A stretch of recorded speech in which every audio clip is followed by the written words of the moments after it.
മോദിയെ കണ്ടു. ദേശീയ സേവനത്തിനാണ് അവരാവശ്യപ്പെട്ടത്. അത് എപ്പോഴും ചെയ്യാൻ തയ്യാറാണെന്ന് ഞാൻ എൻ്റെ വാക്കും കൊടുത്തു. അതിലാണ് ഞാൻ നിൽക്കുന്നത്. അവർ പ്രഖ്യാപിച്ചിരിക്കുന്നു എൻ്റെ പേര്. എന്നെ ഡൽഹിയിലും ക്ഷണിച്ചിട്ടുണ്ട്. ചില സംസാരങ്ങളും ബ്രീഫിംഗും ഒക്കെ ഉണ്ടായിട്ട് അത് കഴിഞ്ഞിട്ടൊന്ന് നോക്കാം. പക്ഷേ പാർട്ടി പിന്നെയും സർക്കാരിൻ്റെ ഇടയിലുള്ള വിഷയത്തെക്കുറിച്ച് എനിക്കൊരു പിടുത്തമില്ല, എനിക്കറിയില്ല. അവർ സംസാരിച്ചോട്ടെ. നമ്മൾക്ക് രാഷ്ട്രമുണ്ടെങ്കിലേ രാഷ്ട്രീയത്തിൽ വല്ല പ്രസക്തിയുള്ളൂ. ഈ രാഷ്ട്രത്തിന് വേണ്ടിയിട്ട്, നമ്മളുടെ രാജ്യത്തിന് വേണ്ടിയിട്ട് ഒരു അവസരം സർക്കാർ എല്ലാ പാർട്ടികളുടെ പ്രതിനിധികളെ ആവശ്യപ്പെടുമ്പോൾ അത് ചെയ്യാൻ നമ്മളുടെ ഒരു കടമയും കൂടിയാണെന്നാണ് എൻ്റെ വിശ്വാസം. നമസ്കാരം. ഓപ്പറേഷൻ സിന്ദൂരിൽ വിദേശ പര്യടനത്തിന് ഇന്ത്യയുടെ ഡിപ്ലോമാറ്റിക് മിഷൻ പറന്നുയരാൻ തയ്യാറെടുക്കുമ്പോൾ കോൺഗ്രസിന് റൺവേയിൽ വെച്ച് തന്നെ വലിയ പ്രശ്നങ്ങൾ. രാജ്യത്തെ അന്താരാഷ്ട്ര വേദികളിൽ പ്രതിനിധീകരിക്കാനായി കോൺഗ്രസ് 4 പേരെ ശുപാർശ ചെയ്തെങ്കിലും ഔദ്യോഗിക പട്ടിക വന്നപ്പോൾ ആ 4 പേരും പുറത്ത്. പകരം അസാധാരണമായി കോൺഗ്രസ് ലിസ്റ്റിൽ ഇല്ലാത്ത ശശി തരൂരിന് 4 പേരുടെ മുകളിൽ ക്യാപ്റ്റൻസി പട്ടം. AICC പ്രതിഷേധ ചൂടിൽ കടുപ്പിക്കുമ്പോൾ KPCCയുടെ കയ്യടിയുമുണ്ട്. ട്വിസ്റ്റ് ഇവിടെയൊക്കെയാണ്. BJP സർക്കാർ ഒരു കോൺഗ്രസ് MPയെ തിരഞ്ഞെടുക്കുമ്പോൾ സംസ്ഥാന കോൺഗ്രസ് ഘടകം അതിനെ സ്വാഗതം ചെയ്യുന്നു. തരൂർ വിഷയത്തിൽ കോൺഗ്രസിൻ്റെ ദില്ലി, തിരുവനന്തപുരം ഘടകങ്ങൾ 2 തട്ടിലാണിപ്പോൾ. ഇത് കോൺഗ്രസിൻ്റെ ഡിപ്ലോമാറ്റിക് ബന്ധങ്ങളുടെ വിജയമായിട്ട് കാണണോ അതോ പാർട്ടി നിയന്ത്രണ സംവിധാനത്തിൻ്റെ പരാജയമായിട്ട് കാണണോ? ആരാണ് യഥാർത്ഥത്തിൽ കോൺഗ്രസിനെ പ്രതിനിധാനം ചെയ്യുന്നത്? കോൺഗ്രസിനകത്ത് കമാൻഡ് ആരുടേതാണ്? ഹൈക്കമാൻഡിൻ്റെയോ KPCCയുടെയോ BJP നേതൃത്വം നൽകുന്ന കേന്ദ്ര സർക്കാരിൻ്റെയോ? സ്വാഗതം ഇന്നത്തെ ന്യൂസ് ആൻഡ് വ്യൂസിലേക്ക്. ഓപ്പറേഷൻ സിന്ദൂരിലൂടെ ഓപ്പറേഷൻ തരൂർ കടത്തിവിടുകയാണോ കേന്ദ്ര സർക്കാർ? തരൂരിനെ തഴഞ്ഞ കോൺഗ്രസിന് കേന്ദ്രം മറുപടി നൽകുകയാണോ? വിദേശകാര്യത്തിൽ രാഷ്ട്രീയം കലർത്തുന്നത് ആരാണ്? കോൺഗ്രസോ BJPയോ? ആരാരെയാണ് നിയന്ത്രിക്കുന്നത്? തരൂരിനെ കോൺഗ്രസിന് വേണ്ടേ? കോൺഗ്രസിനെ വേണ്ടാത്ത തരൂരിനെ KPCCയിൽ ആർക്കൊക്കെ വേണം, ആർക്കൊക്കെ വേണ്ട? സംസ്ഥാന കോൺഗ്രസിലെ പുനഃസംഘടനയിൽ ഈ വിഷയവും എരുതിയിൽ എണ്ണയൊഴിക്കലാണോ? എന്താണ് ഓപ്പറേഷൻ സിന്ദൂരിനെ കുറിച്ച് കേന്ദ്ര സർക്കാർ ഇപ്പോൾ എടുക്കുന്ന നിലപാടുകൾ കാണുമ്പോൾ രാഷ്ട്രീയത്തിൽ ഒക്കെ ചർച്ചയാവുന്നത്? ഇന്ന് ചർച്ചയിൽ പങ്കെടുക്കുന്നവർ: ഡോക്ടർ എ സമ്പത്ത്, മുൻ ലോക്സഭാ അംഗം, CPIM നേതാവ്; BJP വക്താവ് അഡ്വക്കേറ്റ് S ജയസൂര്യൻ; ഒപ്പം മുതിർന്ന മാധ്യമപ്രവർത്തകനും കോൺഗ്രസിനോട് സൗഹൃദവും ഉള്ള ശ്രീ ജോർജ് പൊടിപ്പാറ എന്നിവർ. ഏറ്റവും ആദ്യം ഡോക്ടർ സമ്പത്തിലേക്ക് പോകുന്നു. ഡോക്ടർ സമ്പത്ത്, ഓപ്പറേഷൻ സിന്ദൂർ ഇപ്പോൾ വിദേശ പര്യടനത്തിന് തയ്യാറെടുക്കുമ്പോൾ നമ്മൾ കേൾക്കുന്ന വാർത്തകൾ ആണ് ഇന്നത്തെ ചർച്ചയ്ക്ക് ആധാരം. തരൂരാണ് അതിൽ മുഖ്യമായി ഇപ്പോൾ ചർച്ചയാകുന്നത്. തരൂരിനെ കേന്ദ്ര സർക്കാർ ഓപ്പറേഷൻ സിന്ദൂരിലൂടെ ഇപ്പോൾ രാഷ്ട്രീയ ഉദ്ദേശത്തോടു കൂടി ചർച്ചയാക്കുന്നതാണോ? എന്താണ് കാണേണ്ടത്? ഓപ്പറേഷൻ സിന്ദൂർ വഴി രാഷ്ട്രീയം കളിക്കുന്നുണ്ടോ കേന്ദ്ര സർക്കാർ? ഡോക്ടർ ലാൽ, ഞാനിപ്പോൾ ഇന്ത്യയെ പ്രതിനിധീകരിച്ച് നമ്മുടെ പാർലമെൻ്റ് അംഗങ്ങളുടേതായ വിവിധ സംഘങ്ങൾ ലോകത്തിലെ വിവിധ രാഷ്ട്രങ്ങളിൽ നാം ഭീകരപ്രവർത്തകരിൽ നിന്ന് നേരിടേണ്ടി വരുന്നതായ ഭീഷണി, മാനവരാശിയുടെ ശത്രുവാണ് ഈ ഭീകരവാദം എന്നുള്ളത്. അത് എന്തിൻ്റെ പേരിലുള്ള ഭീകരവാദമായാലും നാം അനുഭവിച്ചു കൊണ്ടിരിക്കുന്ന ആ യാതനകളും നമുക്ക് ഉണ്ടായിട്ടുള്ള കഷ്ടനഷ്ടങ്ങളെ സംബന്ധിച്ചും എന്തുകൊണ്ട് നാം ഓപ്പറേഷൻ സിന്ദൂറിലേക്ക് പോകേണ്ടി വന്നു എന്നുള്ളത് സംബന്ധിച്ചും വിവിധ രാഷ്ട്രങ്ങളെ ബോധ്യപ്പെടുത്തുന്നതിന് വേണ്ടി, അവരുമായി ആശയവിനിമയം നടത്തുന്നതിന് വേണ്ടി നമ്മുടെ ഡെലിഗേഷൻസ്, പ്രതിനിധി സംഘങ്ങൾ പോകാനായി തയ്യാറെടുക്കുകയാണ്. ഞാൻ ഏതെങ്കിലും വിധത്തിലുള്ളൊരു രാഷ്ട്രീയമായ ഞാനും അഡ്വക്കേറ്റ് ജയസൂര്യനും തമ്മിൽ അങ്ങേയറ്റത്തെ രാഷ്ട്രീയമായ അഭിപ്രായ വ്യത്യാസങ്ങൾ ഒരുപാട് കാര്യങ്ങളിലുണ്ട്. ചില കാര്യങ്ങളിൽ ഞങ്ങൾ അഭിഭാഷകർ എന്നുള്ള നിലയിലും പൊതുപ്രവർത്തകർ എന്നുള്ള നിലയിലും രാഷ്ട്രീയ പ്രവർത്തകർ എന്നുള്ള നിലയിലും എല്ലാം യോജിക്കുമ്പോൾ തന്നെ നമ്മളെല്ലാവരും യോജിക്കുന്നത് നമ്മളെല്ലാവരും ഇന്ത്യക്കാരാണ് എന്നുള്ളത് കൊണ്ട് ഇന്ത്യയുടെ നിർണായകമായ നിമിഷങ്ങളിൽ ലോകത്തിന് മുമ്പിൽ നമ്മുടെ ഐക്യം അത്തരത്തിൽ നാം ഉയർത്തിക്കാട്ടുകയും നമ്മുടെ ഒരുമ, അതാണ് നമ്മുടെ കരുത്ത് എന്നുള്ളത് വ്യക്തമാക്കുകയും ചെയ്യേണ്ടതുണ്ട്. ഞാനൊരു പാർലമെൻ്ററി പ്രതിനിധി സംഘത്തിലെ അംഗമായിരുന്നു ഡോക്ടർ ലാൽ. 10 ദിവസക്കാലം അത്തരത്തിൽ 2ാം UPA സർക്കാരിൻ്റെ കാലത്ത് അന്ന് ശ്രീ പവൻകുമാർ ബൻസലായിരുന്നു പാർലമെൻ്ററി കാര്യ വകുപ്പ് മന്ത്രി. അദ്ദേഹമായിരുന്നു ആ പാർലമെൻ്ററി ഡെലിഗേഷൻ്റെ ലീഡർ. ആ പാർലമെൻ്ററി ഡെലിഗേഷൻ്റെ ഡെപ്യൂട്ടി ലീഡർ പിന്നീട് പുതുച്ചേരി മുഖ്യമന്ത്രിയായ ശ്രീ നാരായണസ്വാമിയാണ്, കോൺഗ്രസിൻ്റെ നേതാവ് തന്നെയാണ്. CPIഎമ്മിനെ പ്രതിനിധീകരിച്ച് ഞാനാണ് ഈജിപ്തും ടർക്കിയും ഗ്രീസും ഞങ്ങളുടെ സന്ദർശനമെല്ലാം കഴിയുമ്പോൾ തന്നെ ആ സമയത്ത് പോകുമ്പോൾ തന്നെ അത്തരത്തിൽ അവിടെ ഈ ജനപ്രതിനിധികളുമായി, ഭരണാധികാരികളുമായി, അതുപോലെ തന്നെ ഉദ്യോഗസ്ഥരുമായി, ചിലപ്പോൾ മറ്റ് ജനവിഭാഗങ്ങളുമൊക്കെ ആയിട്ട് വർത്തമാനം പറയുമ്പോൾ തന്നെ ഈജിപ്തിൽ നമ്മൾ ഇംഗ്ലീഷിൽ ടർമോയിൽ എന്നൊക്കെ പറയുമല്ലോ, അത്തരത്തിൽ എന്തൊക്കെയോ സംഭവിക്കാൻ പോകുന്നു എന്നുള്ളതും അതിന് മത തീവ്രവാദവും മതമൗലികവാദവുമായി ബന്ധമുണ്ട് എന്നുള്ള നിലയിലുമൊക്കെ ഏതാണ്ട് നമുക്ക് മനസ്സിലാകുന്ന അവസ്ഥയിലായിരുന്നു. ഗ്രീസിൻ്റെ സാമ്പത്തിക പ്രതിസന്ധി, പ്രത്യേകിച്ചും അവർ ഒളിമ്പിക്സ് നടത്തിയതിന് ശേഷം ഉണ്ടായിട്ടുള്ള വിഷയങ്ങളെ സംബന്ധിച്ച് അത് മനസ്സിലായി. ടർക്കിയിൽ അവിടെ ഞങ്ങൾ സംസാരിക്കുമ്പോൾ ആ രാഷ്ട്രങ്ങളിലെല്ലാം ഞങ്ങൾ പോവുകയും അവിടുത്തെ പാർലമെൻറ്റ് അവിടെ സന്ദർശിക്കുകയും പാർലമെൻറ്റ് സമ്മേളനം വീക്ഷിക്കുകയും അവരുടെ സ്പീക്കറും അതുപോലെ പ്രധാനമന്ത്രി അങ്ങനെ അവരുമായിട്ടെല്ലാം സംസാരിക്കാനൊക്കെ ഇടവന്നതാണ്. അവിടെ ഒരു കാര്യം ചോദിച്ചോട്ടെ ഡോക്ടർ സമ്പത്ത്, അതായത് ഈ പവൻകുമാർ ബൻസൽ താങ്കളെ അന്ന് നേരിട്ട് വിളിച്ച് ഇതിലേക്ക് ക്ഷണിക്കുകയായിരുന്നോ അതോ പാർട്ടി വഴി അങ്ങ് അതിലേക്ക് വരികയായിരുന്നോ? പാർട്ടി വഴിയാണ് വന്നത്. അത് ഇന്ത്യ ഗവൺമെൻറ് സാധാരണഗതിയിൽ അത്തരം കാര്യങ്ങളിൽ ചെയ്യാറുള്ളത് ബന്ധപ്പെട്ട പാർട്ടിയും അവരുടെ പാർലമെൻ്ററി പാർട്ടി, അങ്ങനെയാണ്. പാർട്ടി സെക്രട്ടറിക്കല്ല, സംഘടനാപരമായിട്ടുള്ള പാർലമെൻറ്റിൻ്റേതായ ഒരു ശൈലിയുണ്ട്. പാർലമെൻറ്റ് സെക്രട്ടേറിയറ്റ് അത്തരത്തിൽ ഈ ബന്ധപ്പെട്ട പാർലമെൻ്ററി അഫയേഴ്സ് മിനിസ്റ്ററുടെ ഓഫീസിൽ നിന്ന് ലോക്സഭാ സെക്രട്ടേറിയറ്റും രാജ്യസഭാ സെക്രട്ടേറിയറ്റും മുഖാന്തരം പാർലമെൻറ്റിലെ വിവിധ പാർട്ടികളുടെ അംഗബലമൊക്കെ അനുസരിച്ചാണ് അത്തരം കാര്യങ്ങളെ സംബന്ധിച്ച്. പിന്നെ അവർക്ക് ആരോടെങ്കിലും അത്തരത്തിൽ ഒരു പ്രയോറിറ്റി, ഇപ്പോൾ ചില കാര്യങ്ങൾ നമ്മൾ ഇപ്പോൾ സ്പോർട്സുമായി ബന്ധപ്പെട്ട വിഷയമാണ്, സ്വാഭാവികമായി സ്പോർട്സുമായി ബന്ധപ്പെട്ടിട്ടുള്ള അത്തരത്തിലുള്ള ഈ വളരെ ലോകമറിയുന്ന പാർലമെൻറ്റ് അംഗങ്ങളുണ്ടെങ്കിൽ അവരെ കൊണ്ടുപോകുന്നതിനുള്ള താല്പര്യത്തെ സംബന്ധിച്ച് അതൊരു രേഖാമൂലമല്ലാതെ നമ്മളത് അറിയിക്കും. അതിനുള്ള മാർഗ്ഗങ്ങളെല്ലാം ഉണ്ട് അത്തരത്തിലുള്ള കാര്യങ്ങളെ സംബന്ധിച്ച്. അത് കലാരംഗത്തായിരുന്നാലും അതല്ല മറ്റേതെങ്കിലും വിധത്തിലായാലും ചില പ്രത്യേക കാര്യങ്ങൾ, ഇപ്പോൾ ഞാൻ അഭിഭാഷകരുമായി ബന്ധപ്പെട്ട ചില കാര്യങ്ങളിൽ അത്തരത്തിൽ പോയിട്ടുള്ളപ്പോഴും പാർലമെൻ്ററി ഡെലിഗേഷനുമായി ബന്ധപ്പെട്ട് അത് സ്പീക്കറുടെ ഓഫീസിൽ നിന്നൊക്കെ തന്നെ ഞങ്ങളുടെ പാർട്ടി പാർലമെൻ്ററി പാർട്ടിയെ അറിയിച്ച് തന്നെയാണ് ചെയ്തത്. പക്ഷേ ഒരു പാർലമെൻ്റ് അംഗത്തെ അത്തരത്തിൽ പാർലമെൻ്ററി സമിതിയിലേക്ക് നിയോഗിക്കുന്നതിൻ്റെ അതിൻ്റെ ഔപചാരികത എന്നുള്ളത് ആ പാർലമെൻ്റ് അംഗത്തിൻ്റെ പാർലമെൻ്ററി പാർട്ടിയാണ്. ഞാൻ പാർട്ടി എന്ന് ഉദ്ദേശിച്ചത് പാർലമെൻ്ററി പാർട്ടിയാണ്. ഇവിടെ ഇപ്പോൾ ഡോക്ടർ ശശി തരൂരിനെ സംബന്ധിച്ചാണ് താങ്കൾ ചോദിച്ചതെങ്കിൽ ഞാൻ ആ തുർക്കിയുടെ കാര്യം വന്നപ്പോഴാണ് പെട്ടെന്ന് ഇങ്ങനെ ഇതിലേക്ക് വന്നത്, താങ്കളുടെ ചോദ്യം വന്നത്. അവരുമായിട്ടെല്ലാം അന്ന് സംസാരിക്കുമ്പോൾ തന്നെ അവർ പറഞ്ഞത്, നിങ്ങൾ ഇന്ത്യയും പാകിസ്ഥാനും അയൽക്കാരാണ്, നല്ല അയൽക്കാരായി നിങ്ങൾ എക്കാലവും തുടരണം എന്നതാണ് ഞങ്ങളുടെ ആഗ്രഹം.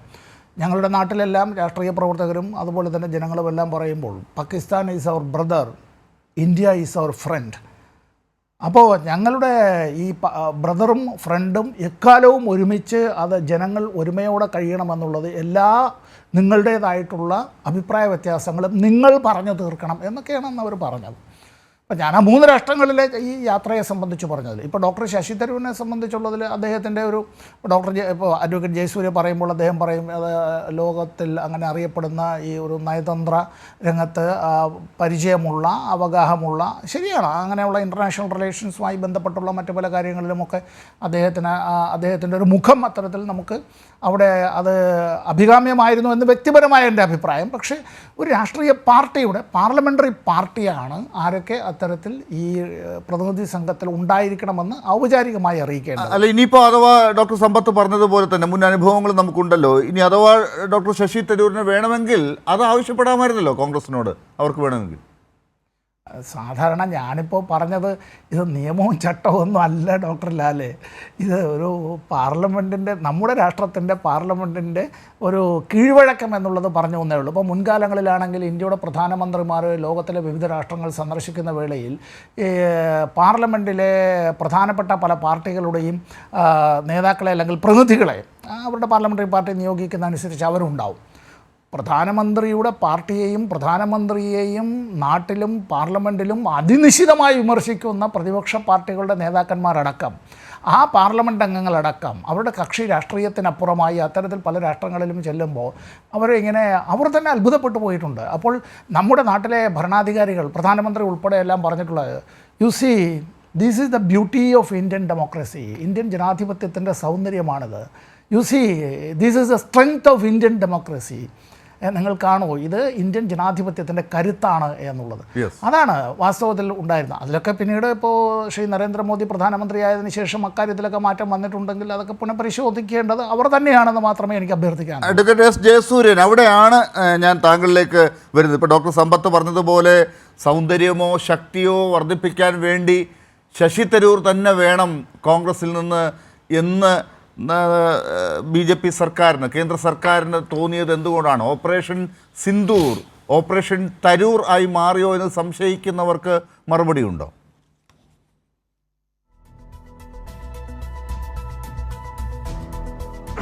നമ്മുടെ രാജ്യം വളരെ നിർണായകമായിട്ടുള്ള ഒരു ദൗത്യം ലോകത്ത് ഇപ്പോൾ ചെയ്യാൻ വേണ്ടി ഒരുങ്ങുകയാണ്. അമേരിക്കയും ബ്രിട്ടനും ഒക്കെ അടങ്ങുന്ന രാജ്യങ്ങളിലേക്ക്, ലോകത്തെ വിവിധ രാജ്യങ്ങളിലേക്ക് എന്താണ് ഓപ്പറേഷൻ സിന്ദൂറിലൂടെ സംഭവിച്ചത് എന്നുള്ളത് ഇന്ത്യയുടെ ഭാഗത്ത് നിന്ന് വിശദീകരിക്കാൻ ഉള്ള 7 ടീം അംഗങ്ങളെ, 7 ടീമിനെ അയക്കുകയാണ് എല്ലാ ലോകരാഷ്ട്രങ്ങളിലേക്കും. അപ്പോൾ ശ്രീ ശശി തരൂർ പോകുന്നത് അമേരിക്ക, ബ്രിട്ടൻ അടക്കമുള്ള പ്രധാനപ്പെട്ട രാജ്യങ്ങളിലേക്കും കൂടിയാണ്. എവിടേക്കാണെങ്കിൽ പോലും ഇങ്ങനെ ഒരു പ്രതിനിധി സംഘത്തെ അയക്കുമ്പോൾ അതിൽ പാർലമെന്റിൽ നിന്നുള്ള വിവിധ പാർട്ടികളുടെ അംഗങ്ങളെ ഉൾപ്പെടുത്തി അങ്ങനെയാണത് ചെയ്യുക.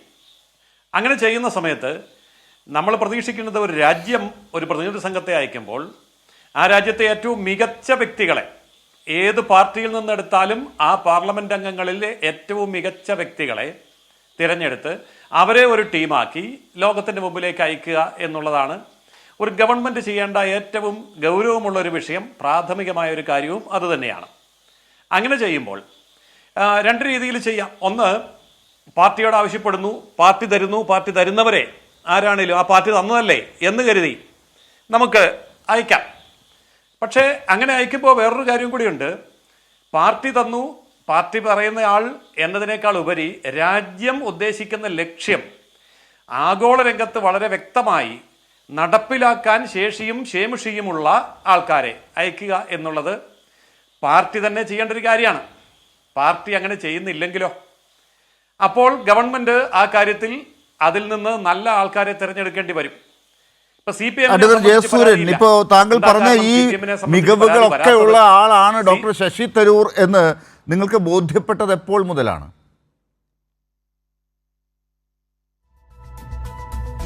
അത് പറയാം. അതായത് CPM സംബന്ധിച്ച് ഈ പ്രശ്നമില്ല. ഇപ്പൊ CPM നിന്ന് വേണമെങ്കിൽ K രാധാകൃഷ്ണനെ കൊടുക്കാമായിരുന്നു, CPM നിന്ന് വേണമെങ്കിൽ A റഹീമിനെ കൊടുക്കാമായിരുന്നു. പക്ഷെ CPM കൊടുത്തത് ജോൺ ബ്രിട്ടാസിനെയാണ്. അല്ല, അത് CPM കൊടുത്തതല്ല. ശ്രീ ജോൺ ബ്രിട്ടാസിനെ ഉൾപ്പെടെ ഞാൻ നേരത്തെ ഡോക്ടർ സമ്പത്തിനോട് ചോദിച്ചതുപോലെ ഒരു പുതിയ കീഴ്വഴക്കം ഇപ്പോൾ വന്നു തുടങ്ങിയിരിക്കുകയാണ്. നേരിട്ട് കിരൺ റിജ്ജു ഇവരെയൊക്കെ വിളിച്ചു എന്നാണ് ഞാൻ മനസ്സിലാക്കുന്നത്. അതിനുശേഷം CPM അതിനകത്തൊരു ഈഗോ പ്രശ്നം ഉണ്ടാക്കാതെ അവർ അത് ചർച്ച ചെയ്ത് ജോൺ ബ്രിട്ടാസ് തന്നെ പോകട്ടെ എന്ന് തീരുമാനിച്ചിട്ടുണ്ട്. ബാക്കി കാര്യങ്ങൾ വഴിയെ പറയാമെന്ന് CPM പറയുന്നുമുണ്ട്.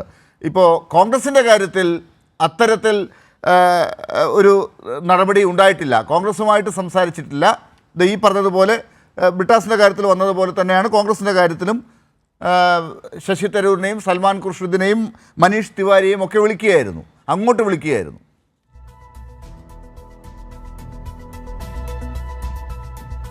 അത് തന്നെയാണ് ഞാൻ പറഞ്ഞത്. ഈ ജോൺ ബ്രിട്ടാസിനെ കൊടുത്തതിൽ CPM-നകത്ത് അഭിപ്രായ വ്യത്യാസം ഉണ്ടായില്ല. CPM-നകത്ത് ഒരു പൊട്ടിത്തെറി ഉണ്ടായില്ല, ഒരു പ്രശ്നമില്ല. അപ്പോൾ CPM ആ കാര്യത്തിൽ സംതൃപ്തരാണ്. അല്ലെങ്കിൽ അത് എതിർക്കാമായിരുന്നല്ലോ, CPM എതിർക്കുന്ന പാർട്ടിയാണല്ലോ, എതിർത്തിട്ടില്ല. അപ്പോ ശശി അവർക്ക് എതിർപ്പുണ്ട്, പക്ഷേ ഈ സന്ദർഭത്തിൽ അത് വേണ്ട, ഇപ്പോൾ രാജ്യം ഒറ്റക്കെട്ടായി നിൽക്കേണ്ടതാണ് എന്നാണ് അവർ പറയുന്നത്.